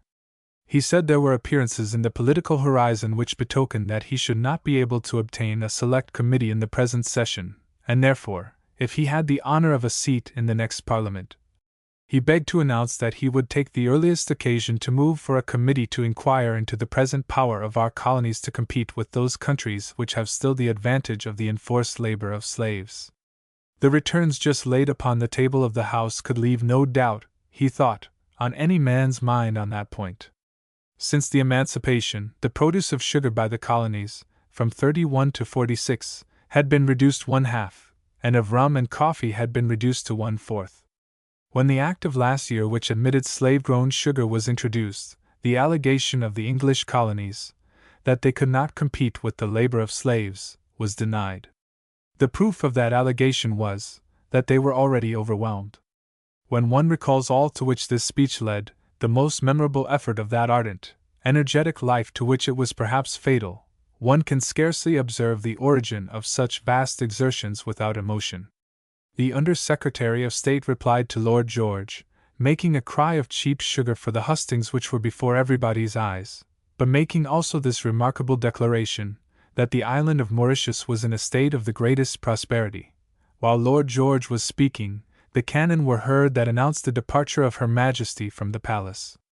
Then followed a motion of Mr. Banks about the sale of bread, which led to some discussion. Mr. Banks threatened a division. Lord Palmerston, who on this occasion was leading the House, said it would be acting like a set of schoolboys if when Black Rod appeared they should be in the lobby instead of attending the Speaker to the other House. But as the members seemed very much inclined to act like schoolboys, the Secretary of State had to speak against time on the subject of baking. He analyzed the petition, which he said he would not read through, but the last paragraph was of great importance. At these words, Black Rod knocked at the door, and duly making his appearance, summoned the House to attend the Queen in the House of Lords, and Mr. Speaker, followed by a crowd of members, duly obeyed the summons. In about a quarter of an hour, Mr. Speaker returned without the mace, and standing at the table read Her Majesty's speech to the members around, after which they retired, the Parliament being prorogued. In the course of the afternoon, the Parliament was dissolved by proclamation. Chapter 9. The general election of 1847 did not materially alter the position of parties in the House of Commons.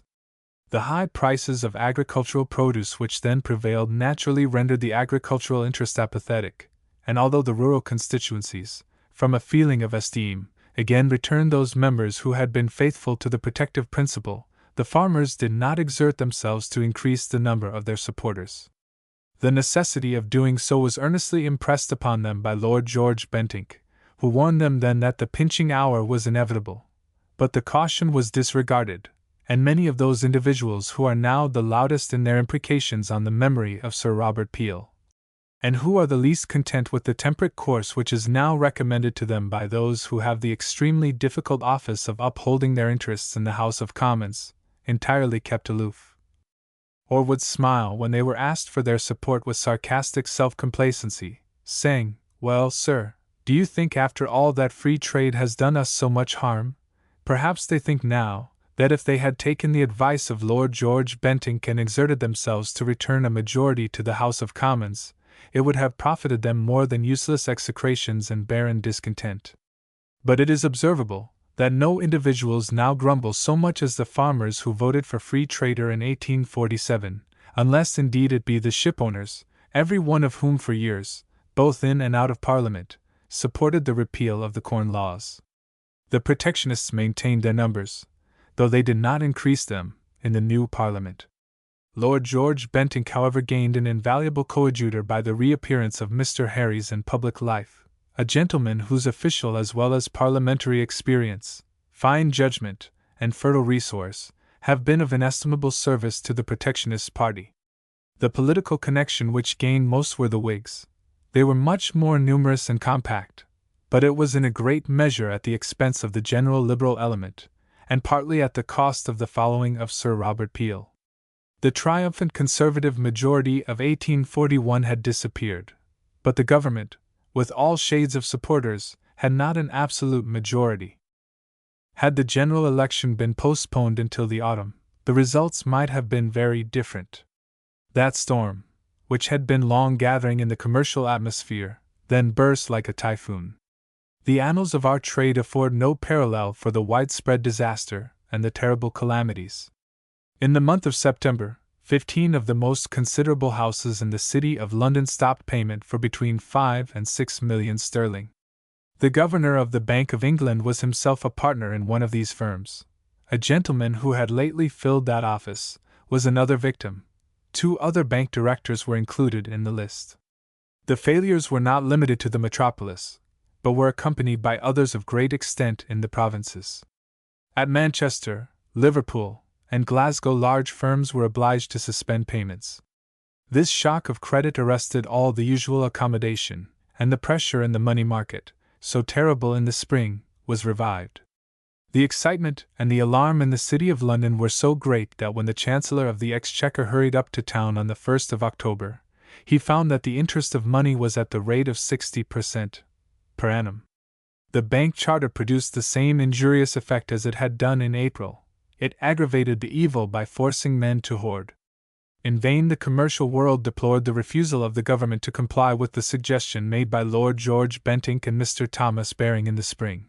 In vain they entreated them at least now to adopt it, and to authorize the Bank of England to enlarge the amount of their discounts and advances on approved security, without reference to the stringent clause of the charter. The government, acting, it is believed, with the encouragement and sanction of Sir Robert Peel, were obstinate, and 3 weeks then occurred during which the commercial credit of this country was threatened with total destruction. 9 more considerable mercantile houses stopped payment in the metropolis. The disasters in the provinces were still more extensive. The Royal Bank of Liverpool failed. Among several principal establishments in that town, one alone stopped payment for upwards of £1,000,000. The havoc at Manchester was also great. The Newcastle Bank in the North and South Wales Bank stopped. Consols fell to 79 1/4, and Exchequer bills were at last at 35% discount. The ordinary rate of discount at the Bank of England was between 8 and 9%, but out-of-doors accommodation was not to be obtained. In such a state of affairs, the small houses of course gave way. From their rising in the morning until their hour of retirement at night, the First Lord of the Treasury and the Chancellor of the Exchequer were employed in seeing persons of all descriptions, who entreated them to interfere and preserve the community from universal bankruptcy. "Perish the world, sooner than violate a principle," was the philosophical exclamation of Her Majesty's ministers, sustained by the sympathy and the sanction of Sir Robert Peel. At last, the Governor and the Deputy Governor of the Bank of England waited on Downing Street, and said it could go on no more. The Scotch banks had applied to them for assistance. The whole demand for discount was thrown upon the Bank of England. 2 bill-brokers had stopped, 2 others were paralyzed. The Bank of England could discount no longer. Thanks to the bank charter, they were safe and their treasury full of bullion, but it appeared that everybody else must fall, for in 24 hours the machinery of credit would be entirely stopped. The position was frightful, and the government gave way. They did that on the 25th of October, after houses had fallen to the amount of 15 million sterling, which they had been counselled to do by Lord George Bentinck on the 25th of April. It turned out exactly as Mr. Thomas Baring had foretold. It was not want of capital or deficiency of circulation which had occasioned these awful consequences. It was sheer panic, occasioned by an unwisely stringent law. No sooner had the government freed the Bank of England from that stringency, than the panic ceased. The very morning the letter of license from the government to the Bank of England appeared, thousands and tens of thousands of pounds sterling were taken from the hoards, some from boxes deposited with bankers, although the depositors would not leave the notes in their bankers' hands. Large parcels of notes were returned to the Bank of England cut into halves, as they had been sent down into the country, and so small was the real demand for an additional quantity of currency, that the whole amount taken from the bank, when the unlimited power of issue was given, was under £400,000, and the bank consequently never availed itself of the privilege which the government had accorded it. The restoration of confidence produced an ample currency, and that confidence had solely been withdrawn from the apprehension of the stringent clauses of the Bank Charter Act of 1844. These extraordinary events had not occurred unnoticed by Lord George Bentinck. The 2 subjects that mostly engaged his attention after the general election were the action of the Bank Charter and the state of our sugar colonies. Perhaps it would be best to give some extracts from his correspondence at this period. He was a good letter writer, easy and clear. His characteristic love of details also rendered this style of communication interesting. It is not possible to give more than extracts, and it is necessary to omit all those circumstances which generally in letter reading are most acceptable. His comments on men and things were naturally free and full, and he always endeavored, for the amusement of his correspondents, to communicate the social gossip of the hour.